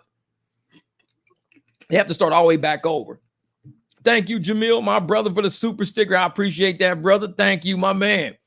Hey, like I said, and these super chats and super stickers, honestly, it helps YouTube too, because what YouTube does is say, hey, we're going to keep putting this guy out. I don't know what happened over the past couple of weeks where YouTube decided to just throw me into an algorithm, because y'all know how my channel is. I don't like a lot of people, but they apparently want to bring a lot of people to my channel. I was telling somebody the other day, man, I'm blocking, banning like 4 or 5 people a day. Usually I'm like one person a day. I'm 4 or 5 people a day block banning motherfuckers all do my. I'm like, YouTube, quit doing this shit. Don't put my videos out there like that. I don't like a lot of people, man. A lot of energy I do not want around me. And they just come at me with the wrong energy. I come at people with respect, consideration, learn how to build a business, learn how to think. Just use your brain, think, look at details, look at things in front of you and just think, use your brain. But they want to come and be disrespectful at me, thinking that, I'm just on the internet. Like, motherfucker, I'm a real person. If I don't like you and I don't like your energy, I'm smart enough to know how to keep it away from me. I just block you and ban you off my channel, because they're not smart enough to say, I don't like this guy, I'm going to go to another channel. They're not that smart. Anybody could say, I don't like this guy. I don't like how he talks. I don't like how he sounds. I don't even like what he's talking about. Let me just go to another YouTube channel. They don't know how to do that. So I help these people. I say, I'm going to make your day. I'm going to block you off my channel so you can go to another YouTube channel and spend your time over there. I'm helping you, because you apparently don't have what it takes to say, I don't want to be, I got to leave. Some people, you got to kick them out. Some people know how to leave. You just got to kick them out. Be like, get out of here, man. Get out of here. Justin, I've been summoned. Yep. And that's why you're the one doing them all favor law. Exactly, man. I'm helping them out because I'm ruining their day. They don't like my tone of voice. They don't like the language I use. They don't like this. Fuck them. I'm helping you. Because if you've been on my channel, ruins your day, ruins your vibe, you ruin your energy, then you're coming over here to ruin my energy. You're trying to say, because I feel like shit, because I feel horrible, because I'm going to go over there and do that on him too. No, you ain't bringing that shit energy over here. Block, ban, done. So I don't need that energy now. I just made your day. You never have to come over here. You never have to be upset now. Now, if you're just a naturally upset, shitty person, bouncing all over the internet, doing this to everybody, then I just saved my channel from that. That's the way I look at it. Jam, you're a real person. I thought you were a hologram. Oh, and you know what's funny, Jesse? I remember the first time when I started doing live streams, they were going like 5-6 hours. I was joking about that. I said, you know what? You guys thought I was sitting there the whole time. Actually, I'm a hologram. That shit was funny as hell. I'm telling you, man. Say, who is Jeff? This is Jeff. Hey, man, I'm just being black. That's it, man. I ain't uber black. I ain't live black. I'm just being black, man. This is me. And a lot of people don't do that. Yeah, Derek, thank you. Keep some pills. I appreciate that. We need to send it personally. Thank you, brother. I appreciate that. Real talk, man. And that's what it is, man.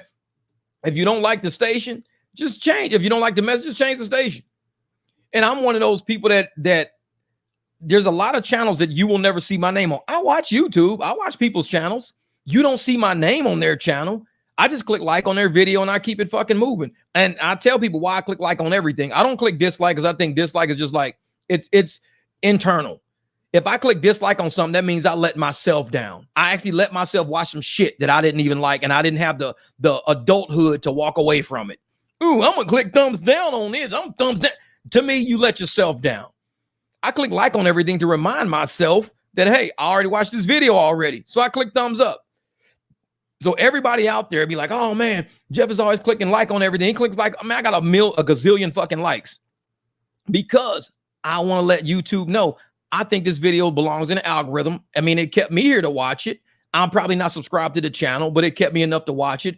I think the information is good. I may not comment in the shit because I don't want to pull away from the message or from the conversation, left or right, but I click like on the shit and I bounce because that's how I operate on YouTube. And YouTube knows, they're like, this dude likes everything. I'm like, it's for my own record keeping. If I ever thumbs down some shit, it's like, why did I allow myself to watch something long enough to thumbs down it?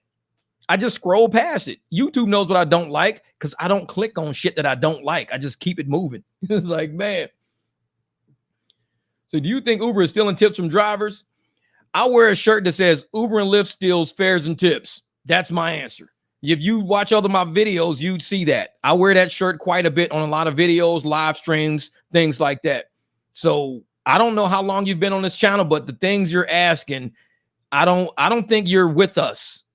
And I don't mean like, you know, you're not in agreement with us. I just mentally don't think you're here with us. Like, I don't know where you are because the shit you asking is shit I've said a gazillion times. I wear shirts that says Uber and Lyft steals fares and tips. I got whole videos showing fares and tips being stolen. I got proof of this shit, but here you are. I don't think you're here with us. It's like, I don't know who you are, dog. You got to catch up, man. Say, my brother, what up, Frank Williams? What's good, brother? What's good? Long time no see, my man. Man. Hey, Mutate is out in the house. What's good? King James is up. What's up, my man? What's good, brother? Say, I'm PJ. So he got a better microphone than UDM. And that's the thing. I really went through some microphones for a while because I wanted something that went along not only with my voice, but you know, made it sound, because people watch this shit on TV, they listen to it in their cars and everything. So I had to spend some money.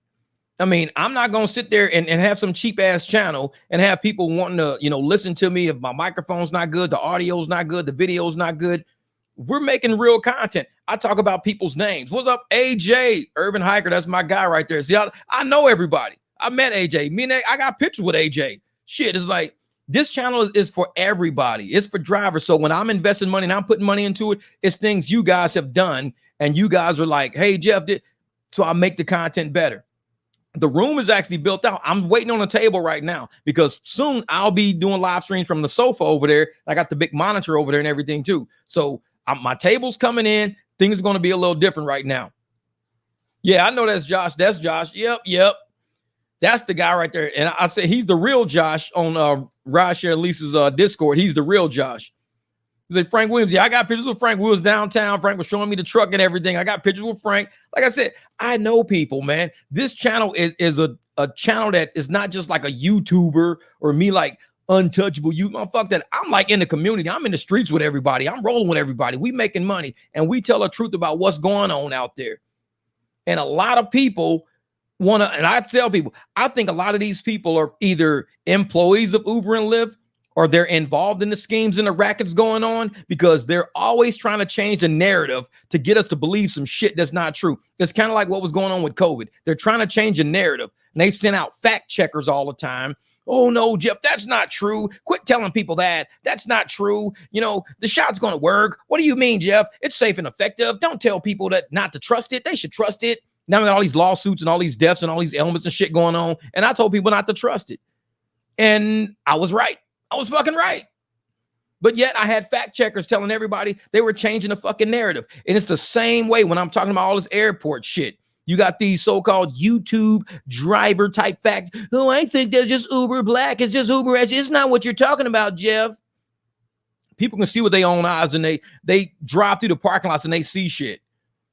So when they're seeing all of this and doing all of this, you don't think that they're looking at comments and they know there's no way that there's 165 cars in this parking lot that I'm sitting in right now when I can clearly count 60. 165 is a lot. There are 60 cars over here. People can see with their own eyes. I'm just one that talks about it. A lot of people don't want to mention it. They may be like, oh man, they're like, you know, they're talking about drama over there. They're talking about things we won't talk about. We talk about reality. And a lot of motherfuckers are dreaming like their rideshare channel or their channel narrates our reality. Reality narrates this channel.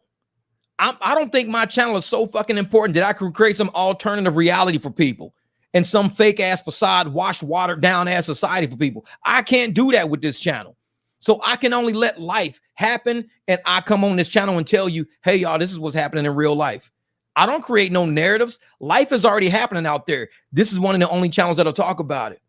You got other channels out there promoting narratives, pushing false realities, alternative realities. They don't want to talk about what's really real, because to talk about what's really real makes them a real channel. And I'm like, I'm too real for that shit. I'm way too real for that. And so if anything's going on out there, people email, people send me something, this and that, of course I'm going to talk about it because I'm 100, I'm real. And you don't get that on YouTube. Like I said, when I first started my channel a long time ago, I would tell people, I don't know what the deal is with all these DoorDash channels, but they all sound like carbon copies of each other. They all were exact carbon copies. Like, it can't be everything about the app. The app is like they were all trying to get jobs at DoorDash or something. And I never once tried to work for the apps. I never tried to. I said, I'm going to work for myself as an independent contractor. That means if I see shit going on, I'm going to say it. I'm an independent contractor. I have a right to say it. Yeah, exactly. So if I didn't find this channel, I'll be out here being jerked by Uber and Lyft. Exactly. Man, we be all getting screwed over, man. We'd all be getting screwed over. Because there's a lot of drivers out there in their region saying, hey, this is what I started doing to make money. You guys don't have to worry about this. And we all radiate that knowledge and we radiate that information out there to create smarter drivers. And you were always going to have the pigeons out there. Oh, I'm at 98% AR. You know, I just drive from 6 a.m. to 6 p.m. and I do pretty well. Cool. Just like the dude with like 25,000 rides and 100% AR, 0% cancels. He just got, you know, he got deactivated one day just for no reason. He probably got no fucking profits in the bank. He had to drive week to week, 80 hours a week, taking everything, and he was barely getting by. I want us to be the type of drivers that say, hey, man, if you need to take the day off, take the day off because you got $3,000 sitting in the bank. If you need to dip into that 3Gs, dip into that 3Gs. Take the day off, man. If you only work 4 or 5 hours a day, you say, man, I can't push 10. Don't. Because the last thing you need is a frustrated driver on the road who don't want to drive anyway. You all fatigued out trying to drive and make an extra couple of bucks and you're not wrecking your shit. Now your whole life is just downhill from there. Yeah. If I told you how many times I'll be deactivated, you laugh. I know, and that's what I say, man. Deactivations they're algorithmic. They have nothing to do with reality. It's all and I tell people the reason why I don't get deactivated, I think I don't get deactivated is because my account is a real account. They know I can't be a bot. They know I can't be using a bot. My account's all jacked up. I be canceling people, declining. Man, they like, dude, he's a real guy. This is a real driver. He's got like a 5-star rating, but man, his other ratios suck. People love him, but he don't love this app because he be declining and canceling everything. They love him, but we don't show love to him. But then you get all these people out there, 100% AR, no cancels, 5-star rating. They be like, okay, this guy must be a bot. This account is way too clean, way too perfect. He must be a bot. Deactivate him. And you see them all, hey, how do we get reactivated on the account, man? I've been driving for 6 years, 100% AR, 0% cancels. How do I get reactivated? Tell you what, go be an independent contractor. Because if you're taking that many damn rides, 100% of the rides you get, and you ain't canceling none of them, and you telling me at this point, you don't have a single private client, you must suck as a driver because somebody's going to ask you at some point, hey, man, you got a card? You got a card? If you're a good driver, they're going to ask you, hey, man, do you happen to have a card? Because I'm always looking for a driver. Hey, man, you got a car? Hey, man, we're going to be leaving later on. Is there a way I can get in touch with you?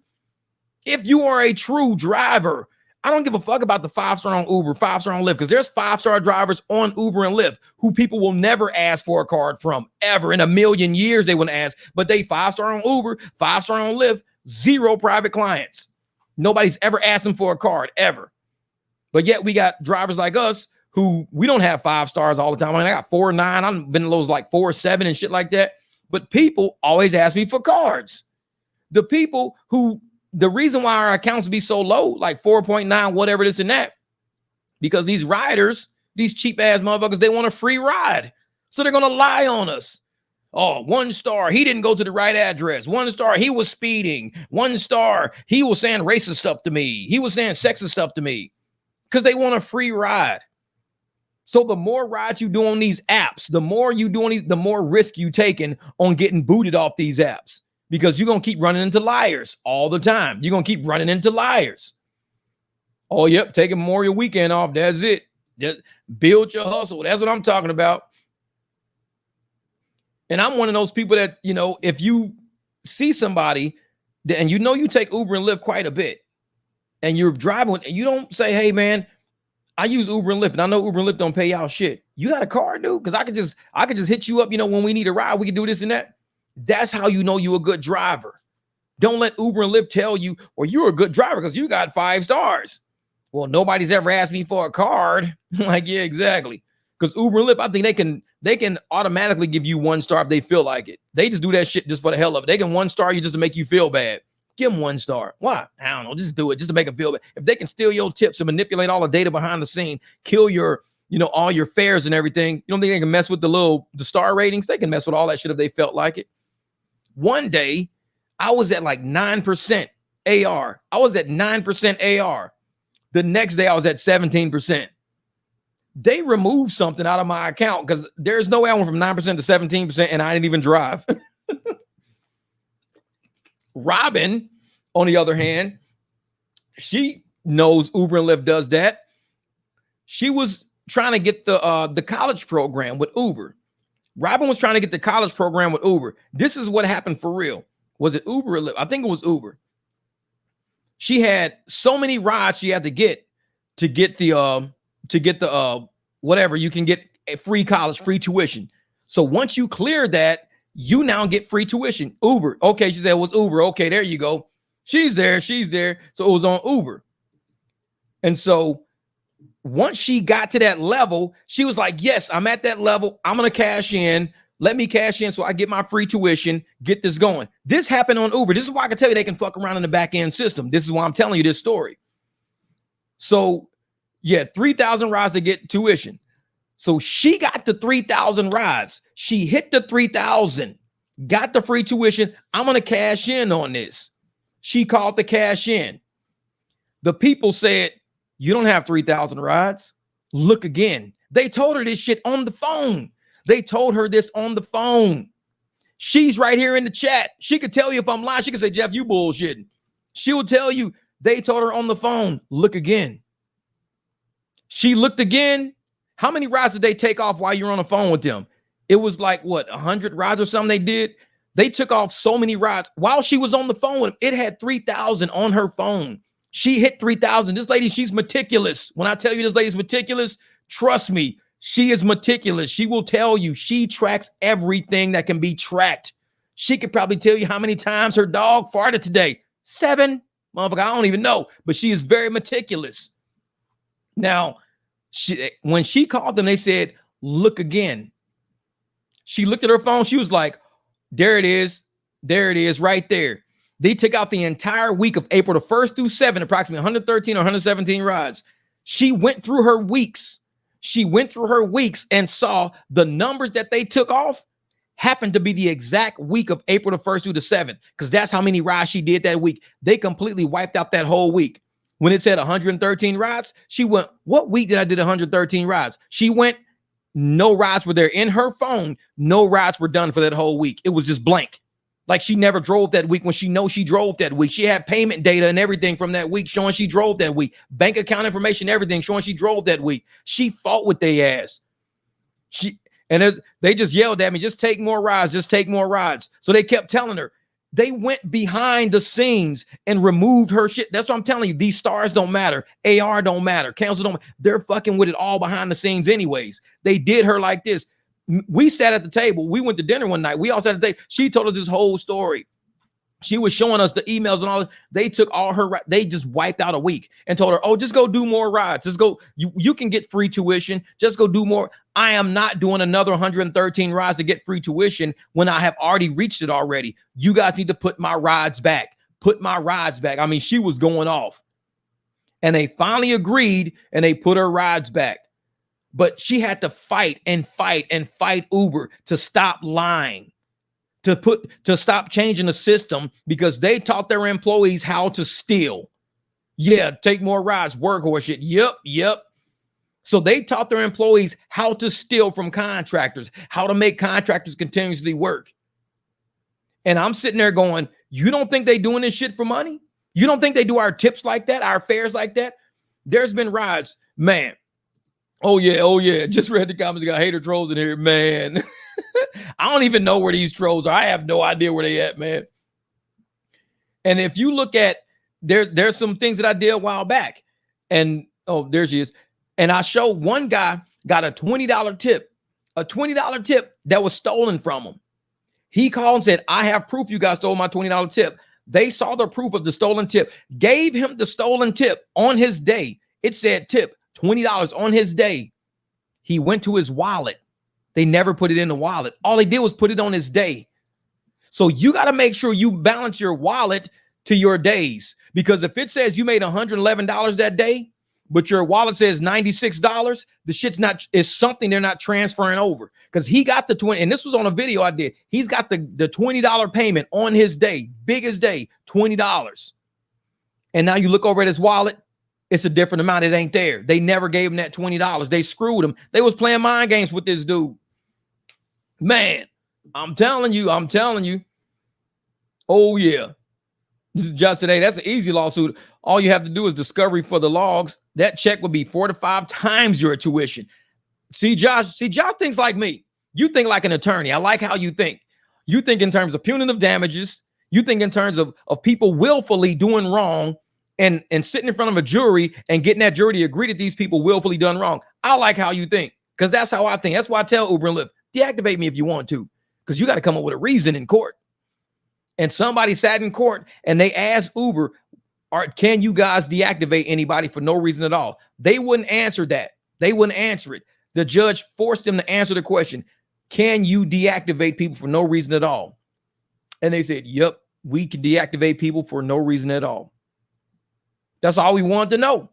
So all these people coming up, oh, they're going to deactivate you because if you do this, they're going to deactivate you. You're going to be deactivated. They sat in a court of law and told a judge to his face, we can deactivate people for no reason at all.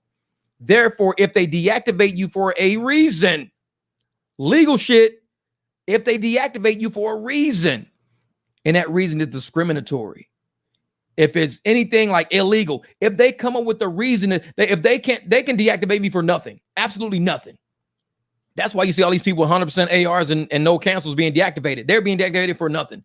If they say, well, Jeff is black, we're going to deactivate him. It's racism, discrimination. I could sue for that. We're going to deactivate Jeff because, he walks with a limp. Okay, that's handicap shit. So if I'm walking with a limp and you deactivate me because I walk with a limp, that's ADA, the Adult Disability Action or whatever the hell they got going on. So you can't have a reason to deactivate me because that reason might end up in front of a jury and that reason might be an illegal reason. So you have to say, we can deactivate you for no reason at all, just because we feel like it. You have to say that because they say, okay, so what's the reason? Well, the reason is because they won't take rides. Are they independent contractors? Yes. How can you force an independent contractor to take rides? We can't. So if you deactivate them for not taking rides, that means they're not independent contractors. Did you deactivate them for canceling rides? Yeah. Why? They're independent contractors. Well, we deactivated them because a customer decided to pay them in cash. Well, he's an independent contractor who accepts cash. Can they pay him in a cash tip? Yeah, they can pay him in a cash tip. So that means he can accept cash. Yes, he can accept cash in the form of a cash tip. Can he accept a cash fare? If they consider the whole fare the tip for a free ride. I've done that so many times. I've done that. What up, Charvel? What's good? 2 months free rideshare insurance and pension planning is doing great for me now. Charvel said insurance and pension plan. There you go, brother. That's what's up. Get that money the right way. But I've done rides, and I even did videos on rides. My last comfort ride, where I took my man Rocky. What happened? I picked him up for a ride from Arizona Grand, 1 mile to the liquor store. He said, hey, can you take me back? I took him back. That was a free ride. I told y'all, we never talked price. That was a completely free ride. I never told this man a price on any ride I've ever done. And he's always giving me money. The whole day, he was giving me money for every ride. $6 comfort. End up being $60. Took him right back to the hotel. We never, so they can't say you did this for 60. No, it was a free ride. He gave me 60 at the end of it for a tip. That was a cash tip for $60. You can even ask him, did he ask you for money? Nope. We never talked money. The whole day I drove him around. We never talked money. Hey, can you take me and my wife to dinner? Sure, I can take you guys to dinner. I came and I picked them up. They got in. Hey, welcome. Hey, we talked, we chatted, we rode. We never talked price the whole time. So they can't say I was doing it for a fare. Everything they gave me was out of gratuity. Everything they gave me was a tip. Every single thing they gave me. When I took them to the airport the next day, and they were like, I can't find my cash. I know I put it around here somewhere. I don't know where. He had like a man person, all kind of shit. I don't know where. He says, you know what? We're going to sell you $100. I never told them a price. I never told them a price. So you can't say I'm doing rides for a fare. I'm doing free rides. People just feel fucking gracious. So you can't say, well, Jeff is doing rides for fares. No, I'm not. I don't even talk fair to these people. They just feel gracious. Now, for the people I do talk fares with, I don't get them off the app. Those are people I know. Rocky came off the app.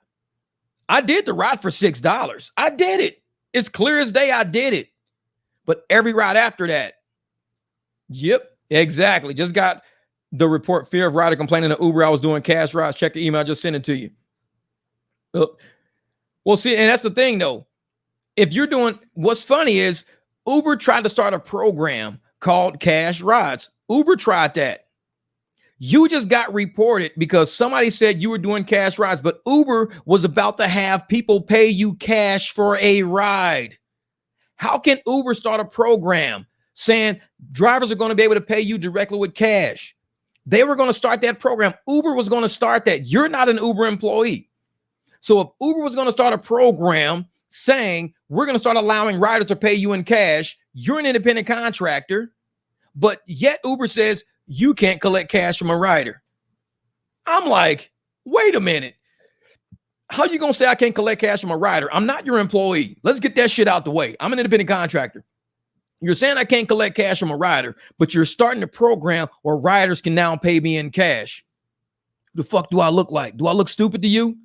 Do I really look stupid to you? You just told me that I can't collect cash from riders, but you're starting a program where riders can pay me in cash. They're fucking with people. You got to be able to see through this shit. So when I go do a ride for somebody, they can pay me whatever they want. You can do cash, Venmo, CashApp. You can give me a whole fucking basket of grapes. I don't give a shit. If I'm hungry as hell, man, I'll take these grapes as payment. Uber gonna start. You can't start doing rides for grapes, Jeff. You doing rides for grapes now. We heard you did a ride today and the guy paid you for, you canceled it and you did it for a basket of grapes. Yeah, because I was hungry. And what you had going on the app wasn't going to feed me. The dude had a whole basket of grapes in the back. And I said, man, I'll do this ride for that basket of grapes back there. Oh, for real? Yeah. I was going to give it to my neighbor. Okay, let me cancel this ride then. Give me the grapes. Motherfucker, give me the grapes. I put the grapes in my front seat. All right, where are we going? It's consideration. Consideration is the form of payment. Cash is just consideration. So what these apps are saying is that you cannot accept any form of consideration from anybody unless that consideration comes through the app. You are an independent contractor. They can't tell you how you accept consideration. Somebody might say, I'm going to do this ride for a hug. Now you're going, well, why? Motherfucker, pay me in a hug. Motherfucker say, man, I need a hug. That's it. I just need a hug, man. Cool. Give a fucking hug. Free ride. What did he give you? Motherfucker just gave me a hug. That's it. I just needed a hug, man. I had a bad fucking day. Motherfucker gave me a hug, man. That's it. Had a bad day. Oh, well, you can't get hugs, man. You got to leave that shit on the app. You can't, you got to leave that ride. You can't cancel that ride and take a hug for that ride. Why do they have it inside of the app? Why do they have it in the app that you can give a ride to somebody, but you can go through and click refund rider? You can click that. So you can give a ride to somebody for no payment at all, zero consideration.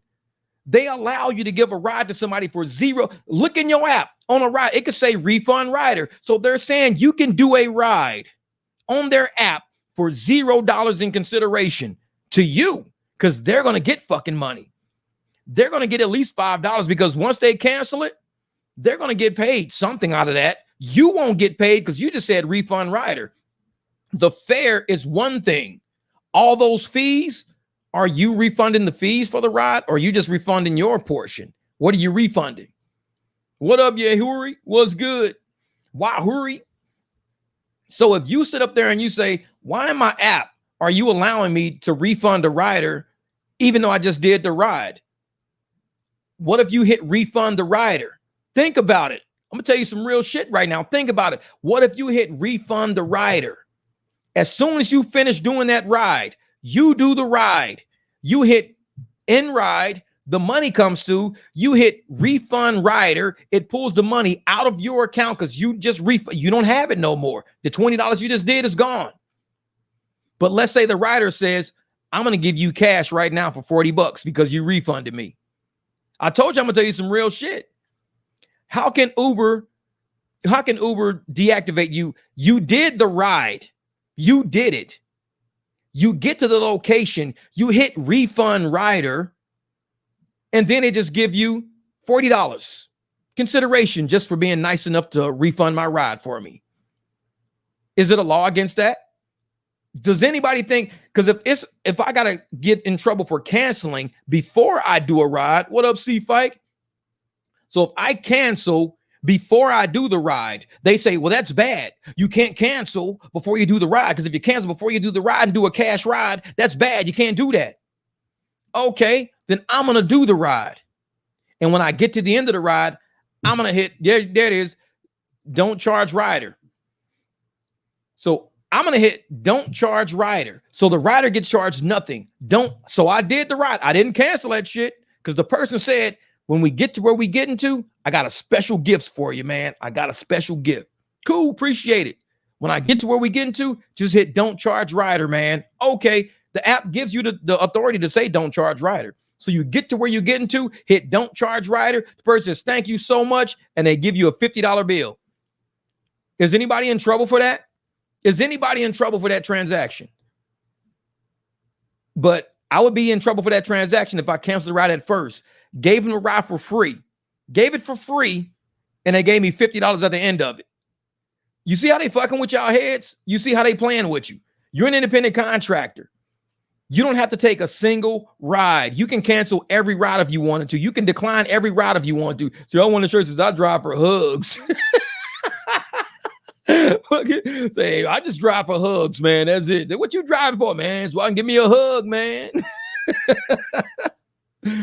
But girl be like, so why did you do this ride for us for free? You're such an amazing guy. You're so great. Oh, girl, I just want a hug. That's all. I just want a hug. Motherfucker, I'm just doing driver hug. Yeah. Say, oh no, always just an upfront agreed price. Nothing changes. Yeah. They can turn your app off at any time. Yep, at any time. So I just want to know the logic for all these people out there. You can't cancel. You're going to get in trouble for canceling. But am I going to get in trouble for driving somebody completely free of charge, or driving for somebody? Everybody give Jeff a hug and a like right now. Thank you, Robin. I appreciate that. The driver BJ, yeah, come give me a hug.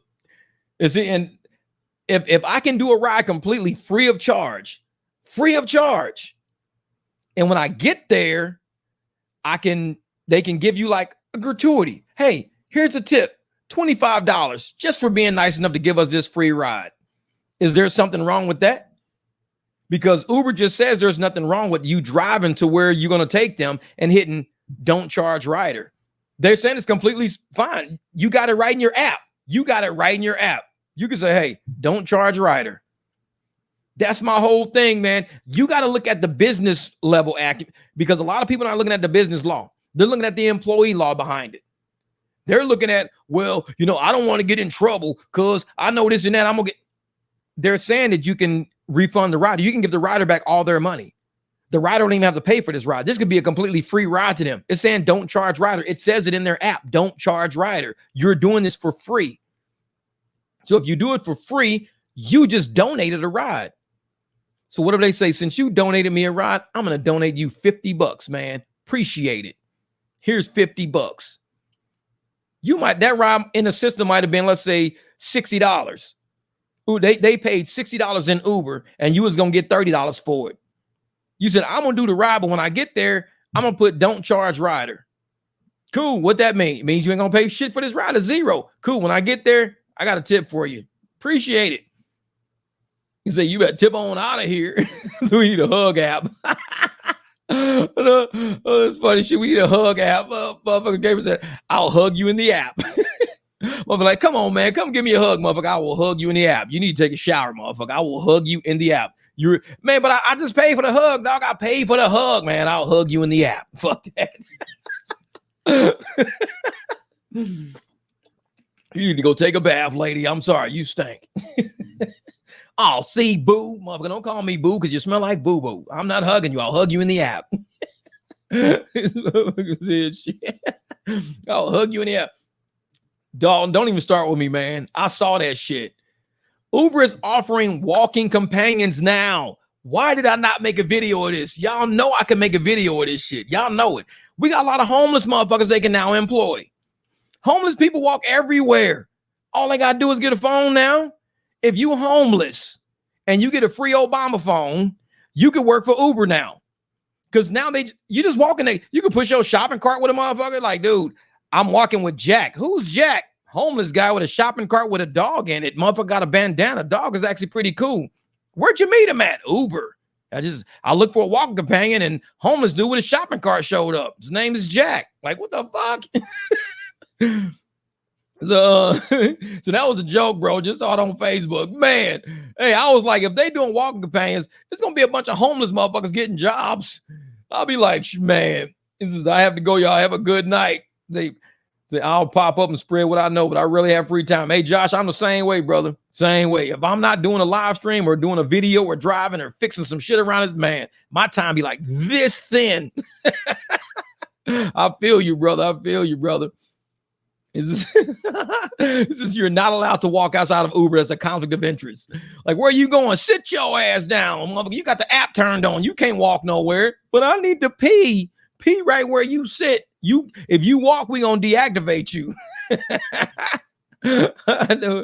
No, C-Fike say, hey, got you on the big screen. What's good? That's my man C-Fike. What's up? Hey, once again, we on the mic with my man C-Fike. This is the concert. This is live right here in your face. Bam, 65-inch. Bam, what's good? Got me going through the Bose system at the house. Dog looking at the screen like, DMX, motherfucker. What? I'm just messing with you, dog. What up, STL Independent? What's good? What's good? Here you go, Sharpay. I had to come through with that shit. What if you got some speed walking motherfuckers? I got like, hey, wait up. I didn't pay for speed walking, man. I got to hurry up. I got another person to walk with. You got to hear it. Like, shoot. All right, Josh, man. Hey, much love, brother. Hey, be easy out there, man. We know we're going to be picking your brain, brother. We're going to be picking your brain. You know, he said, C-Fike said, hey, I do got a Bose system. Hey, because you like me, brother. You old school. Bose is what it is. We got a lot of new shit out now. But me, I'm like, I'm old school. Give me something that's Bose. I remember when we was little, we used to go to the Bose store and you see these little bitty speakers and you see this little box and there's like a tube, a clear tube going out into it. We would just like let the guy turn up the bass and we'd be like, woo. We was like, man, we would live in the Bose store. Any store in the mall we go to, we go hit the Foot Locker, whatever. But when you go by the Bose store, it's like a kid in the candy. So we just walking through like, ooh, listen to these speakers. Oh, listen to these. Oh, man, this is so clear. Oh, I can hear that over there, dude. Listen to this. The Bose store is like a candy store. And now we grew up, we all got Bose systems. It's like, man, well, that's funny shit. They gonna one star to crackhead for walking too fast. I know it's like, hold up. I'm telling you, C-Fike, that's what we do, man. That's what we do. We was all of us, man. We was like, and like I think in my the Expedition got Bose in there. The Escalade definitely's got Bose because it is Bose down all of the side shit. I think I got Bose tower speakers. No, those are Polk Audios. The Bose must be in the other room in the closet. But yeah, man, it was like our dream to grow up and have a Bose system. That was we had simple dreams, man, simple dreams. Now people like, yeah, man, I want to go get me a BMW M4. Man, that's $120,000 car. I just want a Bose system. That's like maybe a grand, a couple of grand. It's like, I could like put that on a credit card and pay it off. But that car, shit, we had simple dreams back then. I just want a Bose system, man. That's it. Now it's like, shit, you living it now, man.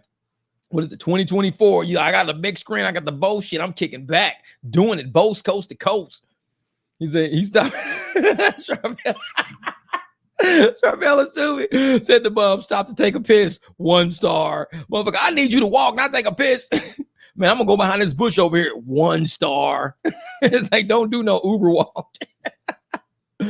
Like, I was trying to get my steps in yesterday, so I decided to have a walk companion. This guy kept taking a piss. What up, Heat Dog? What up? Man, and today, like I said, I was on Facebook and YouTube both.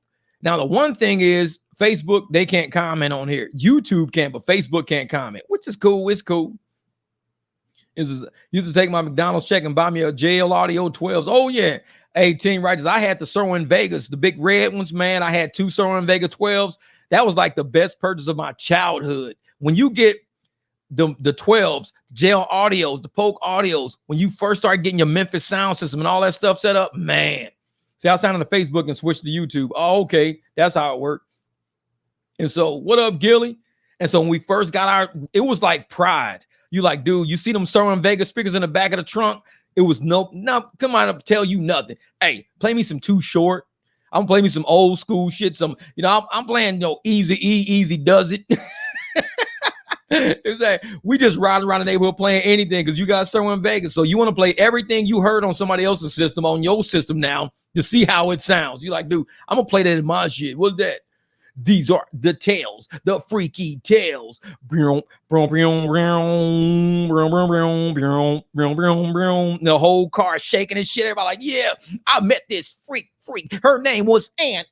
All she wanted was the freak with a man. When I met Ann, I took her man. I was like, Too Short's my shit. Too Short, he's a man. Everybody who had that freaky tales to bump that. That's how you tested your system. Play freaky tales and see if everybody knew all the words. I know.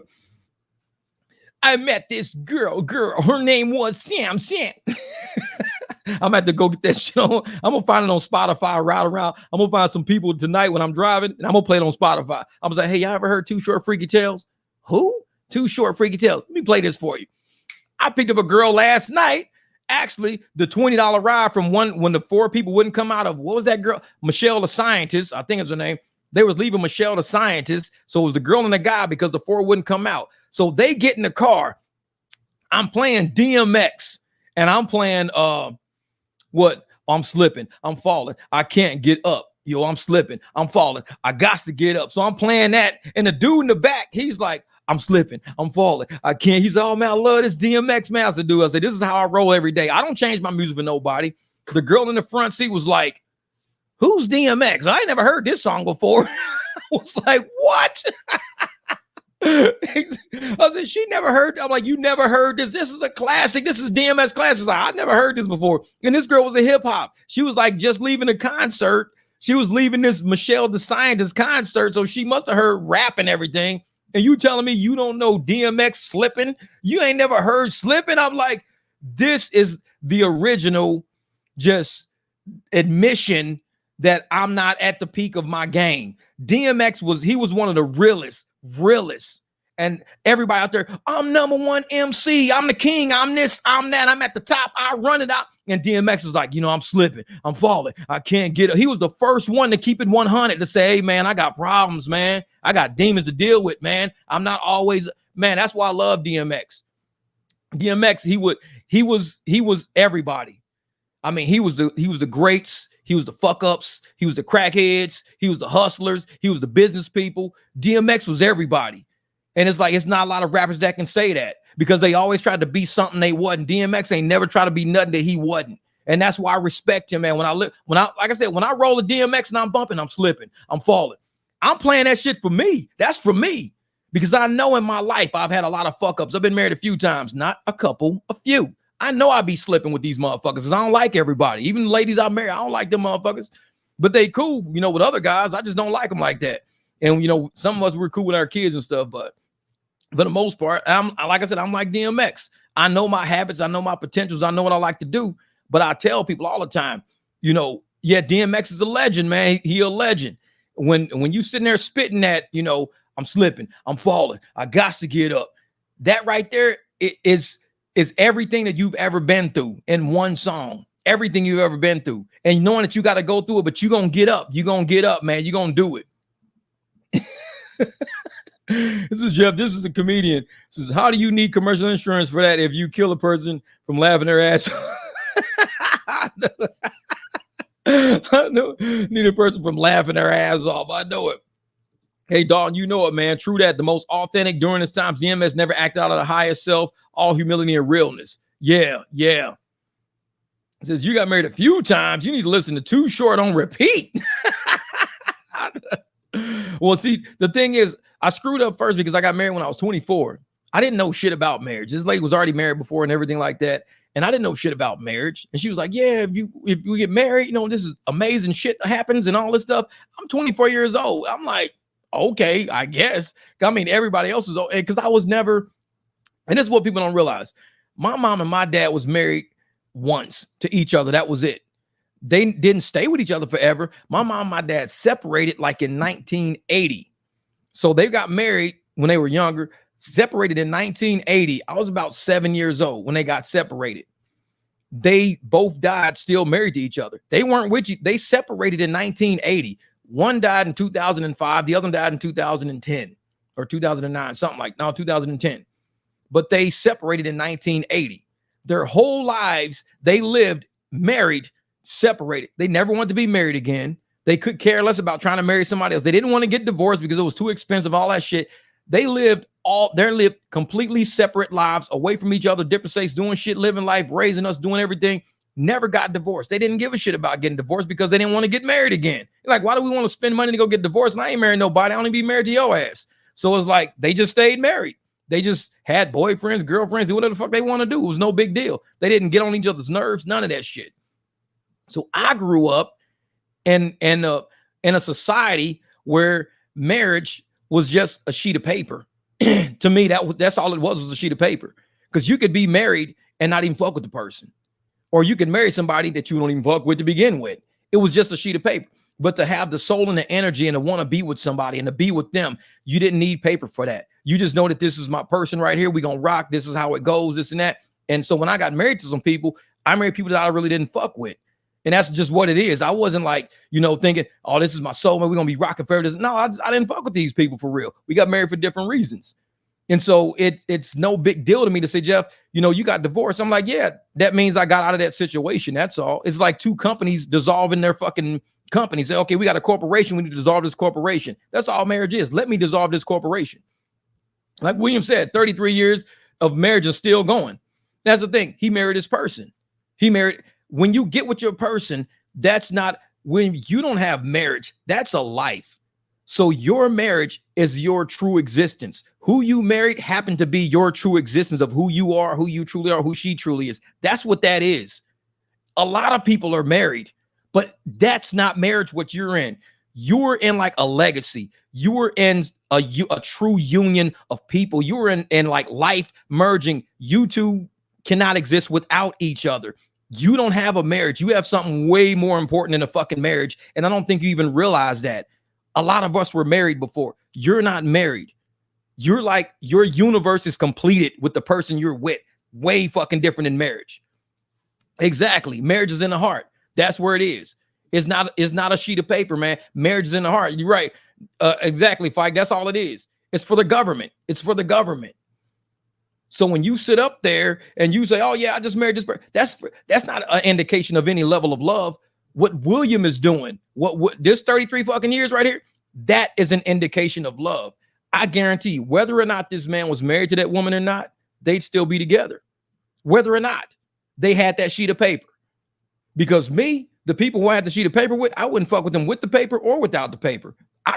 33, I can deal with these motherfuckers for 3 years, let alone 4, 5, 6. No, 3 was like, I'm done. Fuck that shit. So marriage is something very, very important. So William, what you have is a rarity. It's an energy field. And they should change the term marriage to something. I mean, it's energy. It's beyond what people think it is. Yeah, it's a contract, man. It's a contract. And when you sign that contract, the only way you can get out of that, it's funny because you can get married in a church, but that person that's marrying you has to be ordained by the government. If they're not ordained by the government, they're not ordaining you under the guise of love. Like, hey, man, you want to be married? Cool. You first got to have somebody that the government gives permission to unionize your corporations. The government says you don't have permission to unionize these two people together to form this corporation on this contract. You need to come to the state. So you come to the state, you get a license to get married, but it has to be done by somebody who's already sanctioned by the state. So now this can't be done in religious. You can use a religious person or a not religious person, as long as this person is sanctioned by the state. It's a contract from the state. So state says you're now ordained to marry these people. I'm not a pastor. You don't have to be. You paid the state to be able to do this. So you're now an agent of the state that can link corporations together. Cool. You link these two corporations together. These corporations can stay together for as long as they want to. When they have to dissolve, you dissolve, but you got to split up assets, liabilities, equities, because you're a corporation. Every corporation dissolves is what it has to do. And what do they say about corporations? They even say corporations, if you know business law, like I'm telling you, I studied a lot. Corporations are classified as people. A corporation is a person under the eyes of the law, which means a person must also be a corporation. Because how can a corporation be a person, but a person can't be a corporation? You're incorporated in the United States of America by your social security number. I'm not going to get into that shit right now because trust me, this can get fucking deep. This can get real deep, real quick. But people are corporations. And our corporate numbers are the social security numbers we're getting when we're born. That's our corporate fucking number right there. So when you link two corporations together, you create a whole new corporation. They call it a marriage, a union.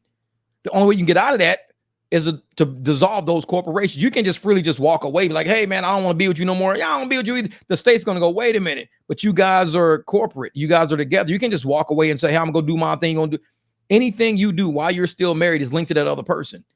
It's all linked together. So if you go and buy a car, it's on her credit too. If she goes buy a car, it's on you, because that corporation, you both are still acting under the same corporate umbrella. You are both agents of a new corporation. You used to be individual corporations till you got married. Now you're under the same umbrella. You're under the same corporate umbrella. And so you're like, hey, you know what? I'm going to go out and buy a house. Well, you could buy a house, but you know you're still married, right? Yeah. So that makes it her house because you're still under the same corporate umbrella. So maybe you haven't been with her in 5 years and she's got a boyfriend, you got a girlfriend, but you're finna buy a house. That now becomes her house now. Her with the boyfriend living in like North Carolina, some fucking where. You just bought a house in Arizona. It's going to be her house now. So what you might want to do is end that corporation divorce before you enter in a new contract, because you're going to link her into your contract if you get married and buy a house. That's how the government fucking works. Yeah. I'm still legally married to my ex for 20 years, but with my fiance for 10. Yeah, and that's how my mom and them was. My mom and dad was the same way. They was married, like I said, they split in 1980. And they were with different people their whole lives, basically. Their whole lives. And it's like, it's out of love. It's not out of a sheet of paper. It's like, you don't really need the paper to validate it. The government would love you to have that sheet of paper because it helps them trap assets. And anything that you do can now be linked to the corporation and it could be put on the other corporate partner. So let's say, hey, you know what? I'm gonna go out and I'm gonna fuck some stuff up. If you're married, guess what? You just fuck that person's stuff up too, because you are still under the same corporate umbrella. So you can't do stuff like go out and buy a house, go buy a condo, go buy this. Because if you bought it and you turn around and sold it, that person, even though they're not with you, they have a right to it because you're still under that same corporate umbrella. The corporation was never dissolved. And if there was a such, because we have common law marriage, and a lot of places say, well, if you're with somebody, you're common law marriage.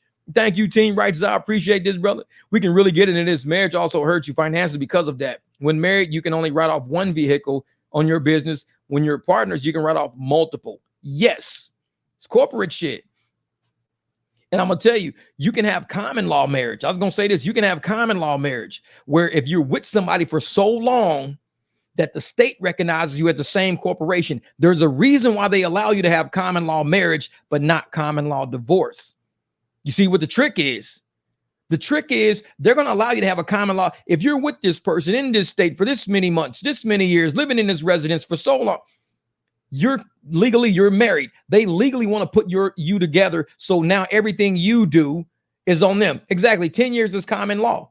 So once you link in with that person in this common law, now you're locked into that person. There's no such thing as a common law divorce. Well, I wasn't with them for 10. So you were with them for 10. You're common law married. You try to do some shit. They're not going to let you do it. Even if you left for 10 years because you were with them for 10 years in the beginning, you're now common law married now. So you're stuck in that, and they don't allow you to get out of that. They don't allow you to get out of that. So I'm thinking, why do they allow common law, but they don't allow common law divorce? You should allow common law marriage and common law divorce. How long do I have to not be with this person to not be with this? 7 years in St. Louis. Okay, 7 years. So let's say, you're with somebody for 7 years. You never intended on marrying this person. You didn't want to. And you're probably going to break up with them in 8 years, but you're with them for 7. This person can now file for common law marriage. Hey, we're common law married. We've been together for 7 years, blah, blah, blah. You're locked into that shit now. Now you're like, well, this is fucked up. I'm locked in. Yep. If you try to leave now, you can't buy nothing. You can't do nothing. But I never married this person. You're with them. It's common law now. You're locked in. I'm glad, William, like that, because I think it's a fucked up deal because you're just with somebody. And you don't want to be linked in corporate wise, from contract wise. You don't want to do that because you don't want your assets and their assets to be merged together to the point where if there is a dissolution or something, you got to go through this expensive process to dissolve everything. You maybe not want that shit in your life. So in Texas, 30 days living in the same household. What? Fuck that shit. Texas trying to lock motherfuckers down. And so once you get into that, you're at a point where you may say, well, what if I leave this person? Is there a such thing as common law divorce? Like, can I, because you're now trying to say, because I was with that person for long. No, you have to actually go through a legal process of a divorce, a legal process. For common law marriage, you now have to go through an actual official divorce proceeding with divorce attorneys and everything. But you never signed up for that shit because you said, I never got married. Well, it was common law marriage. So I'm glad Florida stepped up to the plate and says, we're not doing that. This is a game. It's a game. It's a government game. It's not a love game. It has nothing to do with love. It's a government game. And when more governments start seeing that you can't just be doing common law shit, you can't be, more people will stay together without being married. And the governments don't make money off of that. The government makes money off of marriages and divorces. That's what feeds the court system. That's what feeds attorneys, marriages and divorces. It's just how it is. I mean, it's not to say, oh yeah, Moses gave the writ of divorce. Yeah. Never had a girlfriend longer than 6 years, 11 months, just for that reason. Kev got a motherfucking hourglass in the house. Then when that sand runs out, girl, you got to get the fuck up out of here. How long is that sand going? That's 6 years and 11 months in that hourglass. When that girl, she be looking every day like, oh shit, I'm coming down to it. It's fucking a little bit of sand left. Yep, you've been here for 6 years and 10 months. You got another month. You got to go. Yeah, Moses gave the writ of divorce. I don't know. Maybe he did. Who knows? I gotta Google that shit. But knowing Robin, she's right. Yeah, he probably did get rid of divorce. And that's what cracks me up because in the Bible, it talks about through sickness and through health and through marriage is forever. That's what it says in the Bible. Marriage is eternity. That's what it is. So for Moses, a dude who gave us the 10 commandments to say, hey, I'm going to give you guys an option out.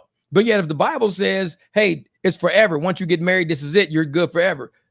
How could the dude that gave us the 10 commandments, who said, hey, I gave you the 10 commandments, you also give us a divorce writ? I'm like, okay, something don't seem right here. You gave us commandments, but then you gave us a way out. It's like, man, this is after aunt and her husband divorced legally, but living together for 15 years. They still live as married, but she wanted disability. So she had to get divorced to get more. I'm telling you, man, because it's a government thing. That's all it is. It's just two corporations. And when you merge those corporations, you merge all those assets, liabilities. There's a lot of shit you put together. And that's why when I see people saying, yeah, we're getting married, isn't that? I don't give a shit. I really don't. Do you love that person? Can you pull a William and do 33 fucking years with that person? Can you do that? That's what I'm more concerned about. You getting married? I'm not really concerned about. You gonna come to the wedding? Probably not. But save me some fucking cake. Bring that shit to the fucking lot. I'll eat that shit in the parking lot. But marriage don't thrill me. What thrills me is people that just stay together. People that work through shit.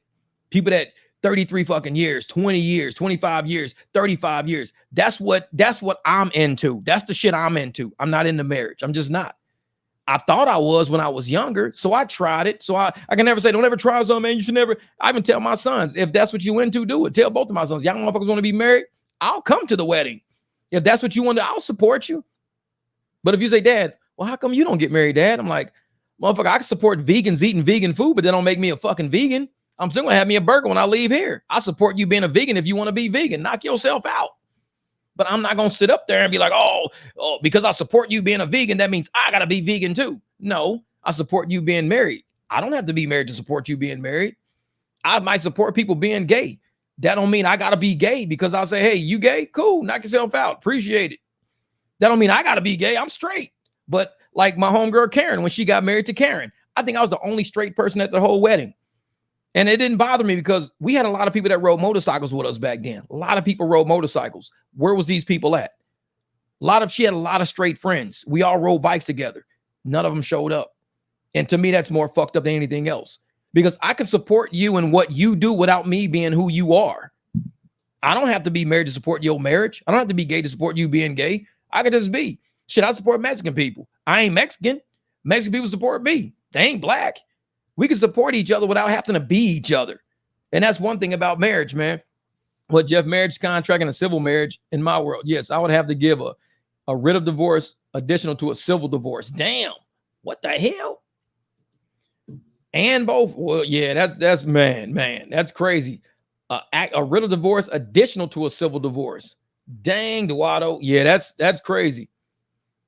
Because that right there is like a double process. You got to go through this shit twice, double process. What if they award one and not the other one? We were told our marriage only lasts 6 months by everybody. Boy, did we fool them all.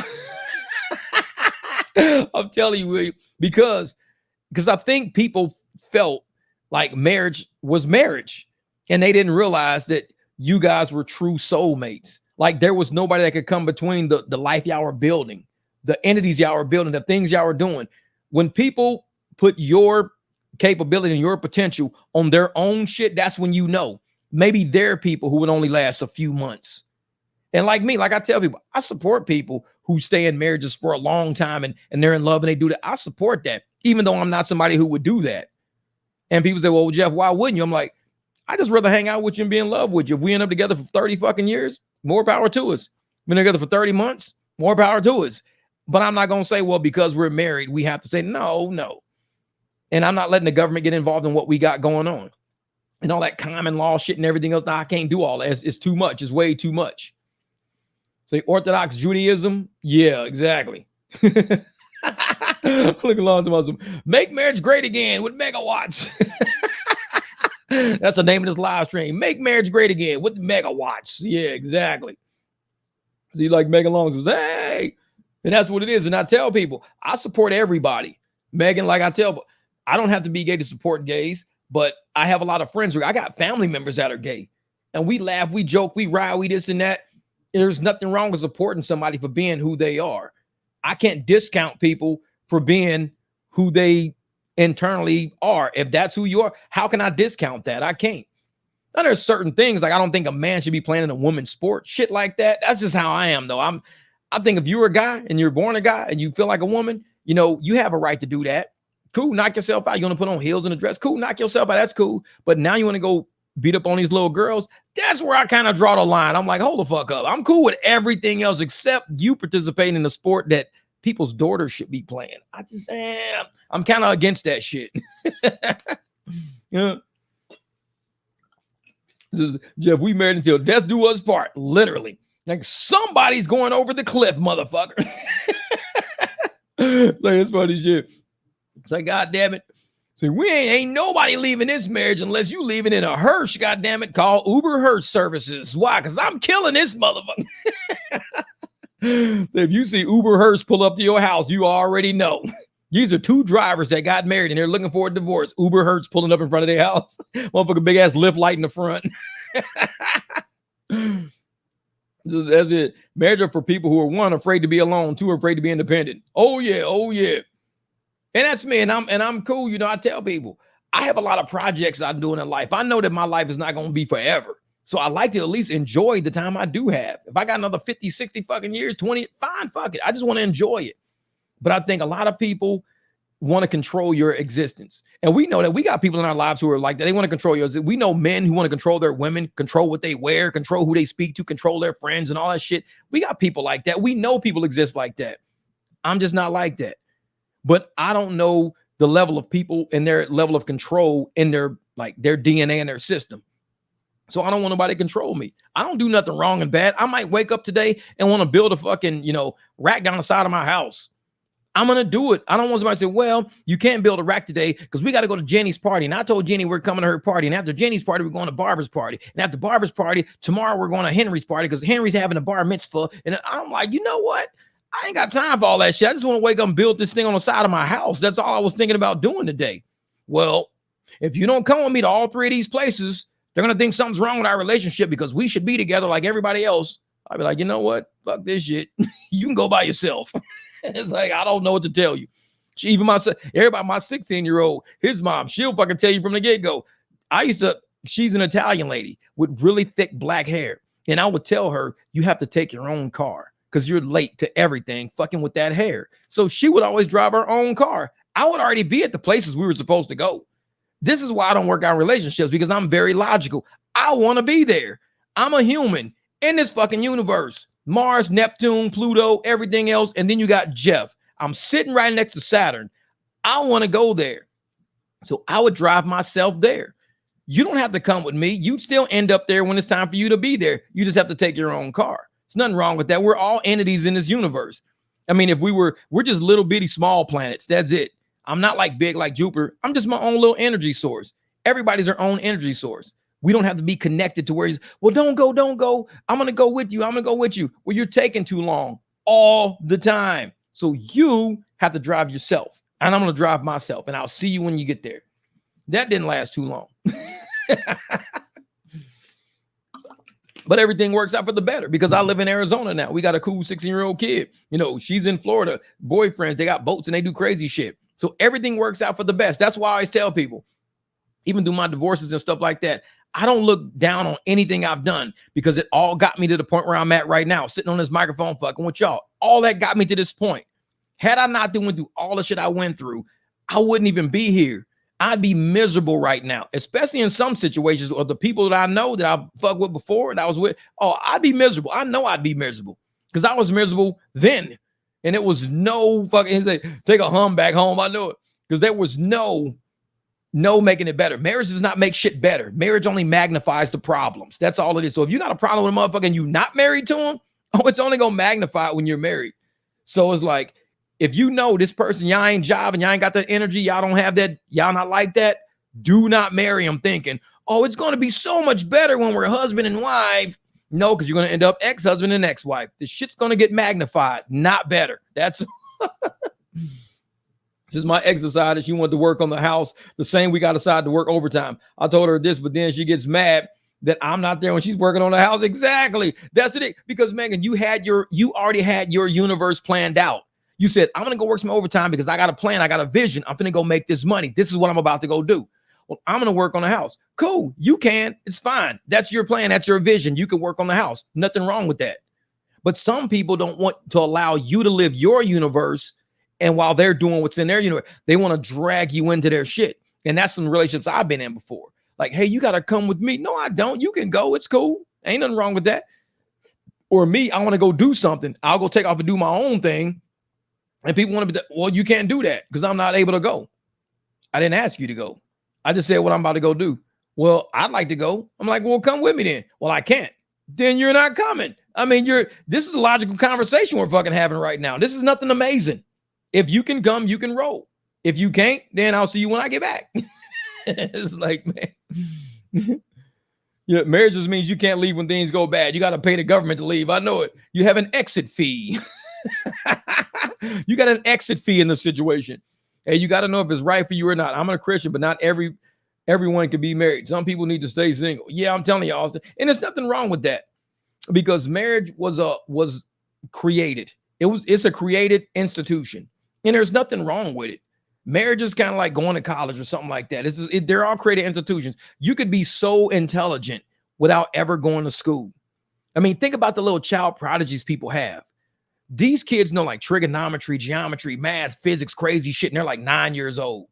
And like, oh my God, you haven't even been to school yet. How do you know all of this shit? Because school don't make you smart, motherfuckers. Like, he's not a child prodigy. He's just like a very intelligent human that was born. Some people are like that. Some people are not that intelligent when they're born. So they need to go to school to kind of teach them a few things, maybe. But some people are born, they're really sharp when it comes to music, when it comes to like, the academics, when it comes to society, some people are just born a certain way. And I think just because you're born that way, don't mean you have to link with somebody for the rest of your life. You could always be you. It's cool. There's nothing wrong with that. And I think people think, well, you're going to be lonely no, you're not. I mean, you could be married and be lonely. Trust me. I know a lot of people who are married, and it's like the most depressing part. Why do you think they get divorced? It's like shit happens like that. This is to be a 56 paraplegic and possible divorce after 30 years is not by my choice. I'm telling Duato, and with that, man, I think Uber and Lyft should have to pay for that. That's like punitive damages and all of that shit. Punitive. Uber and Lyft should have to pay for that because they're helping push that much stress onto your life and everything. Marriage is the number one cause of divorce. Yeah. If you're not married, you're not getting divorced. That's the fix of it right there. Oh, yeah. Arranged marriage. Yeah. And that right there. And see, and that's where I mean by, people starting corporations and things like families. They like, especially in like some foreign countries, they would force a daughter to marry a certain son from a certain family because of the future, the line in which they want the line to go a certain way. It's forced, and they want the line to go a certain way. So they say, well, you have to marry this person. What if you don't even love that fucking person? You're going to marry somebody you don't know, you don't love, you don't get along with, but that's how it's done. It's just linking corporations together, linking families together, keeping things moving in a certain direction. And sometimes it's completely forced. So, like I said, William, man, he wins the internet with that shit, man. 33 years, there's no way. No, I mean, that's older than my oldest kid. This is my advice. Instead of getting married, find someone you absolutely hate and buy my house and get it out of your system. Yeah, exactly. I'll do it. Say, that's it. And I'm one of those people that believe that, you know what, even if you don't like somebody today, there could be something that changes that. There could be, a tragedy that happens that changes it. There could be a way that they help you through something one day that changes that. So just because you don't like somebody today, because I mean, there's people who I was friends with, like in corporate America, didn't look none. Fuck them. I'm not dealing with them. Wouldn't even bother them. But then I'll see them like 2-3 years later. Hey, what's up? And we hit it off and be pretty cool. I don't give a damn. You can do it. Just want the D when I want. I just don't want multiple Ds. I know it. That's funny shit. You don't want multiple Ds. I just want a D. That's it. And I'm 39. Been married all my life, almost. So what, you've been married since you was what? 18? Team Rice's been married since he was 18. I guarantee you're going to say 18. As soon as I turned 18, I was like, let's go. Most motherfuckers get tattoos at 18s. Like, no. Wait a minute. No, Mel, you've been married for 29 years? Bro, no way. That's crazy. That's, bro, 3 decades. 3 decades every day. 3 decades times 365. That's wild, man. But guess what?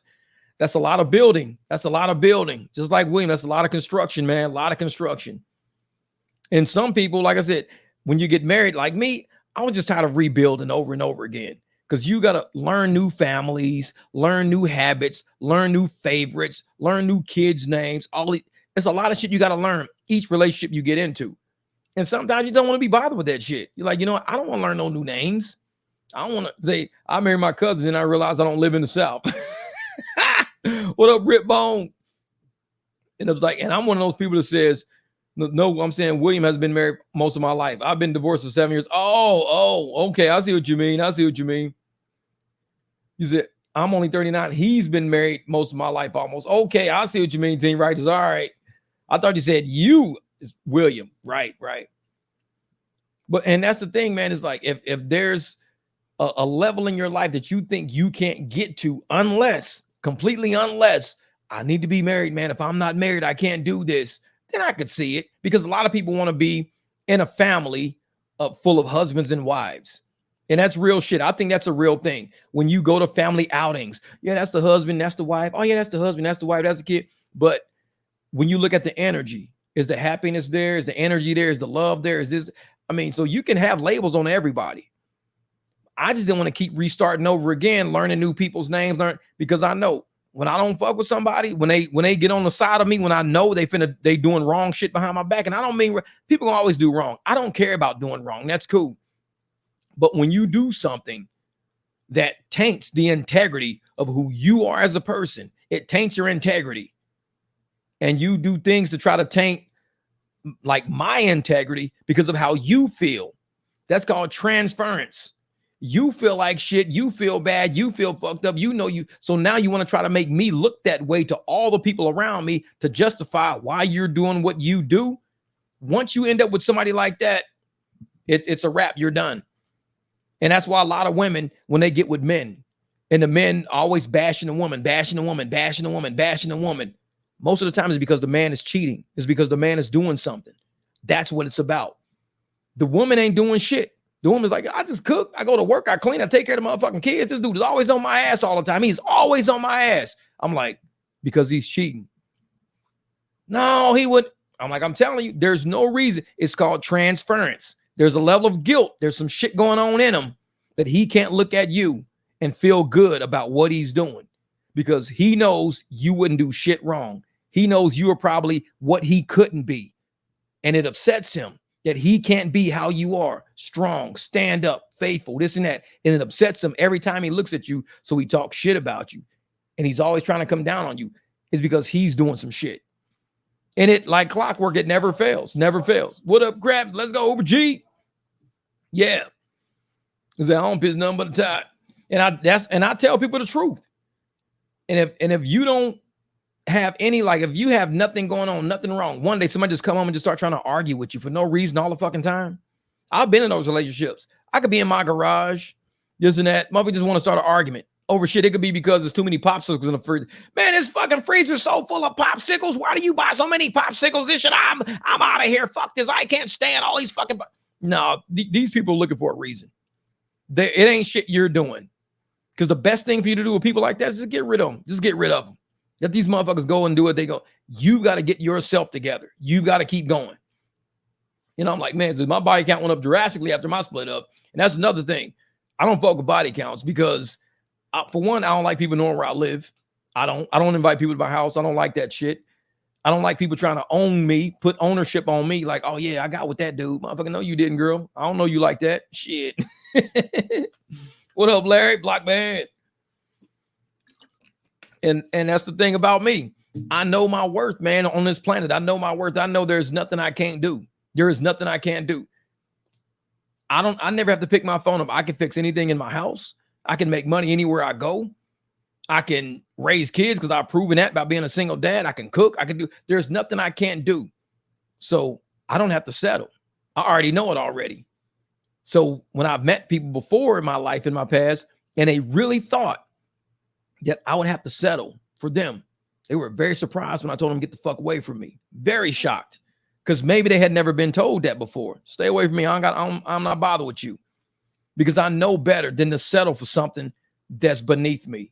I've been knowing that my whole life, though, even fucking with Uber and Lyft. I know better than to fuck with something that's beneath me. If I see something I don't like, I don't deal with it. I don't feel like Uber's got me trapped. Lyft's got me trapped. Oh my God, I'm trapped. I'm a private driver. You ain't got me trapped. No. I would feel trapped if they said, you know, if you guys start taking private rides, we're going to shut you down. You can't do private rides no more. We're going to take your driver's license. And then I'd feel trapped because I'm not an independent contractor at that point. Now you got to adjust my life now. I'll always be grateful for her. She changed my life. Yep. Finally 42, finally mature. And that's what it takes. Sometimes it takes time, man, time to mature. And I'm one of those people that, like I said, I grew into my worth. I grew into my value. I know the type of men that's out there. I know. So I know I don't have to compete with anybody. So anytime any girl that's ever been with me will tell you, if they felt like they should be with another guy or one another guy, I'll let them go because I don't have to compete with no other guy. Almost every girl I've talked to in my life, as far as relationship goes and shit like that, they've called me up. Jeff, even one girl I dated, I had to fix her fucking boyfriend's car. They paid me for it. Fuck yeah, they paid me for it because it's about that money. You don't fuck if I used to date you or not. Your boyfriend, he can't fix cars. That's his fucking problem. This is what you got now.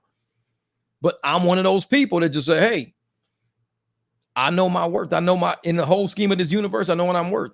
You may not like my personality. You may not like me. You may not like you may not like how I carry myself, how I hold myself. You may not like that, but that's cool because you don't have to deal with that. You could leave and find a guy who is exactly what you think you deserve and what you want. And I guaranteed each of them women, you're not going to be happy. It's like that every time, man. I've dated girls who've been married and divorced 2 and 3 times after me. Real shit. And they still can't get right because it wasn't me. It was them. They were just fucked up people. They ain't know it. And it's cool. Like I said, not everybody matches with people well. 63% of women admit to having affairs, right? They probably do. But see, that's the thing about me. I'm always going to be successful with the women or without. And by success, I don't mean just financially. I mean my peace. I will wake up every day and drive down the street in any of these fucking cars to give me some Cold Stone and can't nobody say shit about it. Don't go eat ice cream for breakfast. I don't have to hear that. Where are you going? When you coming? I don't got to hear that. Leave your phone turned on when you leave. I don't got to hear that. Like I said, I'll be successful with or without. I will have peace. I will have my fucking peace. I don't have to don't forget such and such a day, such and such birthday. So you better turn around and you better be here about 3 o'clock a week. I don't have to do that shit. They ain't got nothing to do with me. If I want to go, I'll go. If I don't, I won't. It's just how I've never, anybody who will even tell you, I've never forced anybody to celebrate any of my kids' birthdays. I got 2 sons. Nobody's ever celebrated my kids' birthdays. Nobody. Because I don't force people to celebrate those are my kids. I had with another woman. So you don't have to celebrate my kids' birthdays. You don't have to come to their school functions. You ain't got to do no shit because I wouldn't want to be forced to do that shit. So I don't force that shit on nobody. I've always said, if you want to come, it's there. If you want to celebrate a birthday, knock yourself out. If you want to buy them a Christmas gift, go for it. I've never forced that shit or expected that of anybody.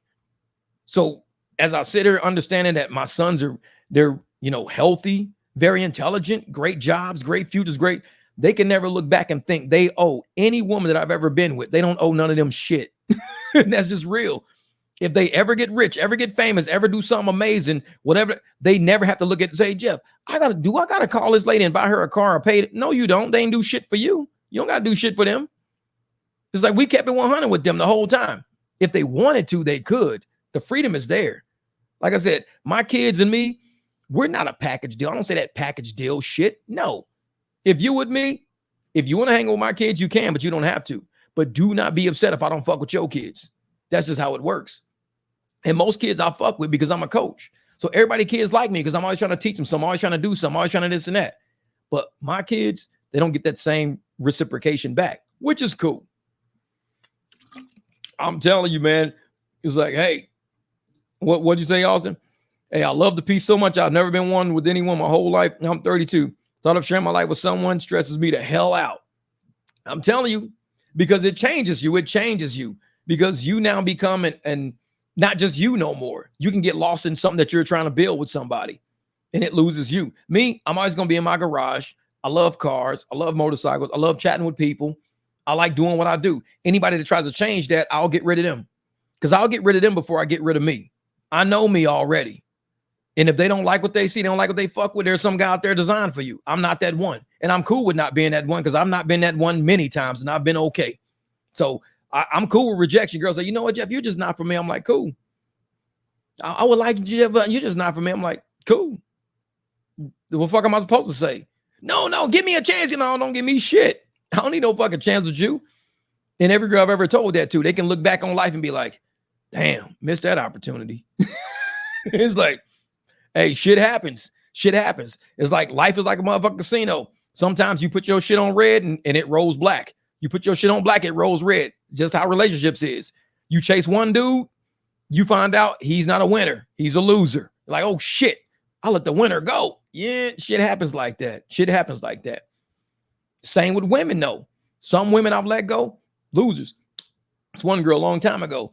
I was working construction. This is a real true fucking story. This is real true shit.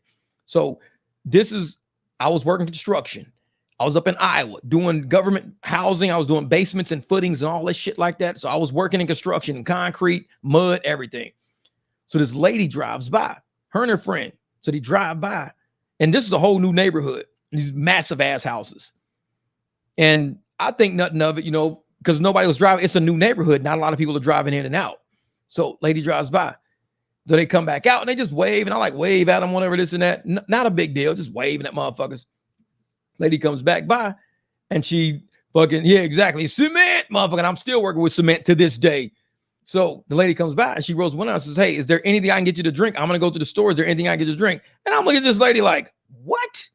I'm like, this is. So I tell her, I say, well, I'll just take some water. I'm just fucking with her. She actually brought me back something to drink. I was like, this lady is cool as shit. So, and she's a little younger than me. I was going to Drake at the time. And I think she had just graduated high school. I think I was in my second year at Drake. And so we exchanged numbers and everything like this. Not a big deal. We exchanged numbers. We talked back and forth for a while. You know, we didn't have cell phones back then. So we're like really talking on the phone, like actually on the fucking phone. And so we got on a few dates and everything. And we actually started like a little relationship. But see, I was in college, so I was always traveling. I was always doing shit. I was always doing something. But she would come by whenever she had time or she wasn't working or this and that. And we'd hang out. We'd have a great time, whatever, this and that. Came up to where I had to move. So I ended up moving. So your thoughts, and so I had to move. So I ended up moving to Vegas. So I ended up in Las Vegas. And minutes later, we had a falling out. This is not a falling out, true falling out. It was just like, she was so sad. She was so sad. Because during the school year, I couldn't really see her because I was busy doing track and school net. So I didn't really see her during the school year. So I got in Vegas. Hadn't talked to this lady in forever. The internet came out. The internet was probably out back then. The Jeff in a 300. No, I'm telling you, Abby. So I'm on Facebook. This is some funny shit. Like I said, and it's not MySpace. This is way even past MySpace. MySpace was out. So Facebook came out and this lady hit me up one day. She's like, hey, Jeff. And I'm like, hold up, fuck it. It's like, almost looks exactly the same. Almost exactly the same. And this was like, shit, I don't know, 2014, 15. I don't even fucking know. She's married. She got kids. It's crazy. It's like, I got kids at the time. I got 2 kids. It's just crazy. And so we started like talking, not like a relationship talk, just kind of catching up in life, talking about life. Even to this day, I don't even remember the last time I even talked to her. I can't even tell you. I don't even remember when. It was that long ago. So we're just sitting there, just chatting, and we're talking everything. And it was like, she's one of them people that just makes you feel young all over again. And we're just laughing and we're talking and we're chatting. And like, we really had a lot of life to catch up on. And we didn't really talk that much. We only talked like maybe 2 times after that. And so she was like, I miss him. No, she didn't miss me. And I enjoyed seeing her life expand. And I enjoy, like, I really feel like in the scheme of the whole universe, how things work and everything. You know how you meet people say, I hate that motherfucker. I can't stand that. I hope you. I'm so glad for her. Like, she deserves all of that. She deserves all of that. This lady, she was a sweetheart. I don't think she could ever have an enemy, ever. This lady was a pure sweetheart. And when I say that, I mean it. I don't think she probably even said a cuss word. We were completely opposites. I probably don't think this lady even said a cuss word. Real shit. We were so opposite. But I think her mom was black or white and her dad was white and black. I don't know. I've never met her parents. But I know one of them was white and black. And so, you know, I think she ended up moving to Houston. She's got, like, you know, she worked down there. She did everything. I mean, this lady, I saw her Facebook page, just so expansive. Her life expanded exactly how it should have. Like, her energy was like that. And in the scheme of everything, I am so glad I didn't fuck with that girl like that, because I would have ruined her life. I would have really ruined her fucking life, because I know me. I look at all the fuck ups I chose and how their lives are. Man. But this lady, she made some good choices. And I just think it's universal energy. And I'm happy for the fact that she got exactly what she deserved. Like, she looks like she deserves a life like that. Like a happy husband, kids are all beautiful. Everybody's like doing modeling. Girl was a gorgeous girl and everything. Little mixed girl, gorgeous girl, just doing great shit and everything. And I look at that and I'm like, I kind of participated in that to a small degree because she was upset, and I understood she was upset, but maybe she knew at that point, the next good guy I found, I better hang on to him because I know what happened to Jeff. And I'm thinking, I'll never have a sweetheart like that ever in my life, ever. I get some shitheads. I get some mean ass girls for real. I mean, my son's mom, mean, both of them are fucking mean. They worse than me. I would never end up with a sweetheart like that. I mean, I'm telling you, this girl didn't even fucking cuss. She was not like that. And she was just so fresh. She was so fresh. Even to this day, she's like that. But I don't, like I said, I think the last time I even saw her Facebook channel was probably 2018 or 19. I haven't talked to her like since then. And it's been 5 years because I just didn't feel like I needed to keep up and catch up with that. I just needed to know that people like that, when I see them in my life and I catch back up to them, I'm like, it's good shit. The universe does good. It does right by people. It does right by people. And the reason why I am where I am in life, I believe where I am, is because I wasn't designed to live a life like that. I'm not a cookie cutter dude. I'm not a white picket fence dude. I've been in the trenches fighting like a motherfucker my whole life. I wanted to be an attorney. It's not that I like controversy, but I like people who think they really getting over on fucking people to be put in that place. I like that. Because you think you really gonna get over on some fucking people until I walk into the building and set your ass back down and say, you ain't getting over on nobody in this motherfucker. This lady is way too sweet to have a guy like me. Really, she wouldn't know how to act. She'd be like, oh, I'm sorry, Jeff, but we got a couple of guys outside with AR-15s pointing them at the window. Should we duck down? Like, she's kind of like that. She's just way too fucking sweet. It's like, yeah, you should probably duck down, babe. I'm sorry. Shit's about to go down. Yeah, man. That's because your type is racy ambitious. You got to have somebody. They get a little bit of ugly in them. Yeah, exactly. Man. Say, oh, help ain't getting real, man. No, it's not. It's not even about. It's just real, man. It's just real. It's just real. The philosophy of one main person plus multiple sides. Nah, I don't fuck with that. The one main. I mean, it costs too much, and I mean that in time. I don't have that much time to be fuck with people like that. I just don't have that much time. One woman takes up too much of my time, let alone 2 and 3. Fuck that. I don't got time for all that. Jeff, I need this. Hey, my car's fucked up. Hey, I got a light out in my ceiling. Hey, my grass is peeling over. Hey, my fence fell down. You really think I got time for all that shit? I'll be like, call somebody. I'll see fight. No problem. But yeah, man. But that's the thing, man. I think, and I'm really, really proud to see how life took that one little ball of energy, that girl, and somehow gave her everything in life that somebody like her I could envision having. And I look at my life and I'm like, jeez, like even if I was like, say I was with that girl and I had to take her around like my son's mom or my son's mom's family or this person, she would be like, I can't believe you actually got kids with these fucking girls. What if she's probably start cussing right on the spot? You got kids with these motherfuckers? It's like, no. But because like I said, she was like, and she was from Iowa. That's the thing. She was from Iowa.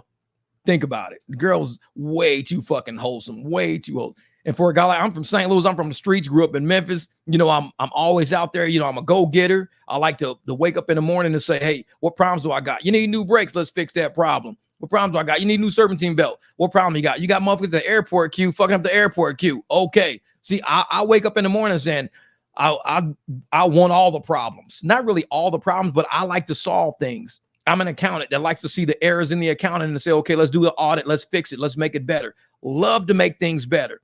And I'm one of those people that say, hey, if I can, do something that just makes things more right than as wrong as they are. If a car could be fucked up, let me make it more right than what it is right now. Then I'll do it. If it's a situation in business, let me make it more right than what it is now. Then I'll do it. That's just my personality. And it's not that I look for problems. I just notice problems and I acknowledge the problems. Because if you don't even acknowledge it's a problem, it's always going to be one. You need to first thing say, you know what? There's a problem with this. Okay, we notice this is a problem. Yeah, it's not okay. This is not okay. So how do we fix it? This is how we fix it. Or this is how we make an attempt to fix it. Whether or not it works, I mean, I weld shit. It's just an attempt to fix it. We'll weld it. If it don't work, we'll weld brackets on it. If those brackets don't work, we'll do this. If that's it, we'll scrap the whole project and start over again. That's what we do. This is Jeff said, redhead, yes or no? Who? Was that girl a red? No, she wasn't a redhead. No. I prayed every day for someone and it worked. Girl on her way to being a doctor. There you go, Megan. That's what's up. She's going to be busy. Like I said, my oldest son's mom was an operating room nurse. So she was in the hospital 12 hours, and the girl worked doubles and shit, 12 hours a day. Sometimes she'll come home, sleep for a few hours, go right back to work. So that hospital lifestyle, whoa, it'll get on you, man. It'll get on you. And I think that girl, my son's oldest mom, she's been married a few times too, more than a few. I think I was her second marriage. She was my second, I was her second. So, and it was like, it's just, that hospital lifestyle is rugged. It's rugged. Because you are basically on call and it's always somebody sick. Always something needs to happen. Hospitals are not like Walmarts and shit like that where they can just close the door and the product shit on the shelf. People's bodies are always processing. So as long as those processes in your bodies are going and you're trying to keep them going before they shut down, doctors, nurses, these motherfuckers, they rip and run. They go. It's like, man. See, my mom is a redhead. She controlled my dad. She could have been a CEO. My sister's like that too. Redheads are fiery, goddammit. It's like, what do you mean? You're gonna eat them potatoes? Like, I don't even like potatoes. Eat them, and you're gonna like them. Well, what you eating for dinner? Potatoes. You don't even like potatoes. It's like she's controlling me. I'm eating potatoes. Man. But was it say, oh yeah. Hey, Peggy Bunny was a redhead. Yep, exactly. Redheads are fire. Oh, the Uber handyman. That's pretty much what I am, man. Uber chores, shit. Yep. We're a rare breed, man. Rare breed. Peggy Bundy was a redhead. And see, that's the thing. Peggy Bundy, she was a redhead on the movie, but in real life, I bet that lady was a boss. Because they made her sound like real ditzy on fucking TV. And I'm guaranteeing she was nothing close to that. This lady, she was like, in real life, I bet she was a killer, man. That lady was a boss. And that's redhead energy right there. They like, hey, listen, like Paul Bunyan, that motherfucker was a redhead. He ran around with a big ass bull chopping down trees and shit. That's redhead energy right there.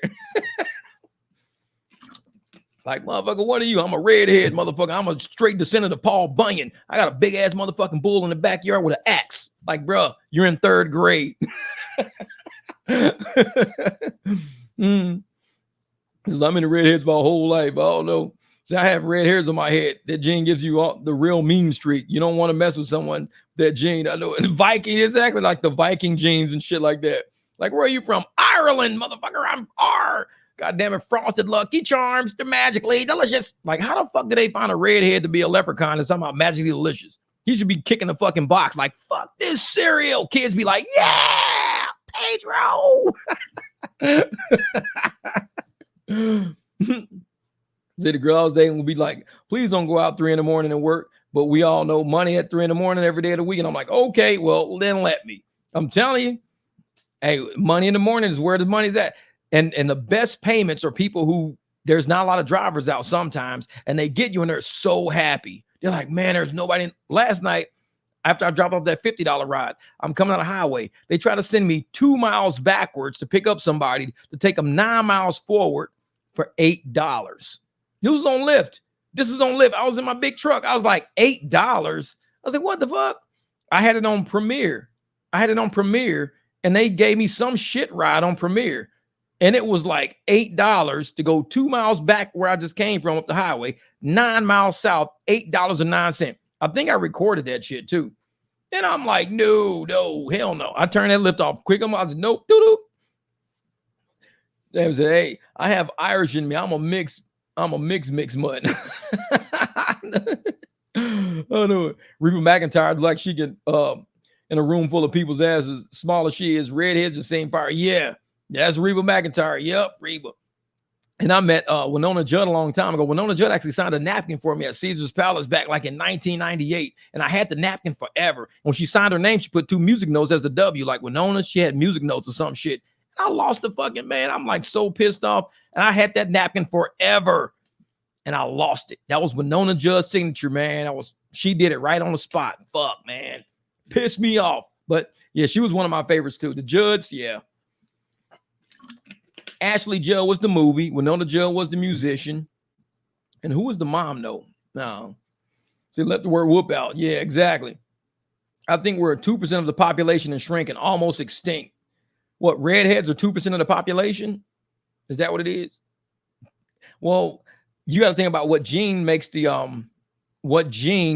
hair turn red. It could be lack of like melanin. So think about it. If you got some of the like albino people who have like reddish hair because they have no skin pigment, lack of that, it's melanin. And you think, what is melanin? Melanin is actually a natural protection against UV rays, because if you don't have any melanin, you got a really high risk of skin cancer. Look that shit up, man. I'm telling you, Google that shit. It's a really high risk of skin cancer. Like it's like you just being outside too much in your life, you end up with skin cancer. Like, how do I end up with fucking skin cancer? It's like the genetics behind it, man. So if they can find some way to get melanin in people's skin, the sun wouldn't be so bad. Yeah. He said, trust me, I know. And then you get the fucking pill. That sun, man, that's a part of this goddamn universe that can do a lot of damage. That shit does a lot of damage. And the human body has started kind of adapting to it, so the sun does less damage. And all these, like, I don't want to start down this climate shit, but so many, climate. Bro, do you know how like the sun is like so far away from us? It's not really global warming. I think people are just aware of more shit. It's kind of like police brutality. I'm like, it's not more police brutality. People just like recording the shit. It's just more aware of it. And people talk about weather all the time. It's like the weather never changed. We get freezing temperatures. You get super hot temperatures. Just what shit is. It's global warming. It's like, okay. Ashley and Winona are acquaintances of mine. Knew the family well. Oh, see, Butch, you got to get him on the podcast, man. Hit her up. Be like, hey, listen, Winona, we're going to have you come over to this MicDropBBQ, right? She's like, I've heard of that motherfucker. No, I see you, No, there's a channel showing all the Premier rides he gets in a Tesla. Meanwhile, my friend that drives Tesla says rarely gets a Premier ride, and then you're talking about an $8 Premier ride. Yeah, exactly. That's why I was like, yeah, doubt it. And they do that. These apps will send out so much. They just want to see what idiots are taking it. That's all. And I'm not about to sit there. Like I said, I'm trying to keep each one of my rides in this truck at least $20, $30 a pop. If it's not minimum 20, 30, even when I took somebody last night, I picked this girl up. They had her on like a black or something like that. She was like, oh man, I'm being picked up in style. I said, well, what did you choose? She said, I just chose this, the quickest or something like that, or the cheapest. And I showed up. I think she paid maybe $24 for it. This was a couple of nights ago last week, $24. And it was just one girl just going home, $24. She was happy as shit. She was like, damn, I didn't know I was getting all. I was like, how many people are coming? She's like, oh, just me. I was like, what the hell did you choose? The SUV. She's like, I just chose like the quickest, and this was it. I was like, all right, bet. Ashley Joe would show up to the barbecue and flip the grill for no reason. That's funny shit. Don't say that, man. So she be mad as hell. Damn it. She played in a lot of movies, though. Ashley played in a lot of movies. But who was the mom, though? Who was the mom? It was Ashley, Winona. Oh, what was the mom's name? Because it was Ashley Judd, Winona Judd. I can't remember the mom's name. Oh, it's right on the tip of my tongue, too. Somebody's going to say, Naomi. There it is, Naomi Judd. Naomi was the movie one, right? Naomi. No, Naomi was the singer. She was the singer. Yeah. And yeah, some bad stuff happened to Naomi. I think she went down. Yeah, Naomi. That was it. Naomi. So it wasn't on the tip of my tongue because I wasn't even thinking about Naomi. I was down the hole. I was like Trish Yearwood, motherfucker. Yeah. Naomi. So I was way off because I was thinking of something. It was like, man, Double Jeopardy, my favorite movie. Exactly. That's it. Yep. Where her husband was like dead, but not dead. Got her. 32 miles, $100 cash. My first private ride to start the day. Hey, there you go. Bam. Somebody's out there getting his money today. Shit, what time is it? 7 o'clock? Yeah, I ain't even eat breakfast today, and it's 7 p.m. I done got up, went, worked already, came home. Man, I got to get out here and give me something to eat, man. Y'all killing me, man. But I appreciate you guys on this live stream. I know it was just a sporadic live stream, spur of the moment shit. Kiss the girls. Yep, I remember that one. Man. Yeah. So tonight, like I said, hopefully, what is it right now? It's 5:23 Thursday. Man, it's only Thursday. Shit, I was hoping it was Friday. I'm trying to get this money, man. So I'll tell you what, we're gonna end up probably doing a live stream tomorrow before I drive. I want to do another live stream tomorrow before I drive, because we got to get hyped up for this weekend. We need to start getting people to understand you are independent contractors.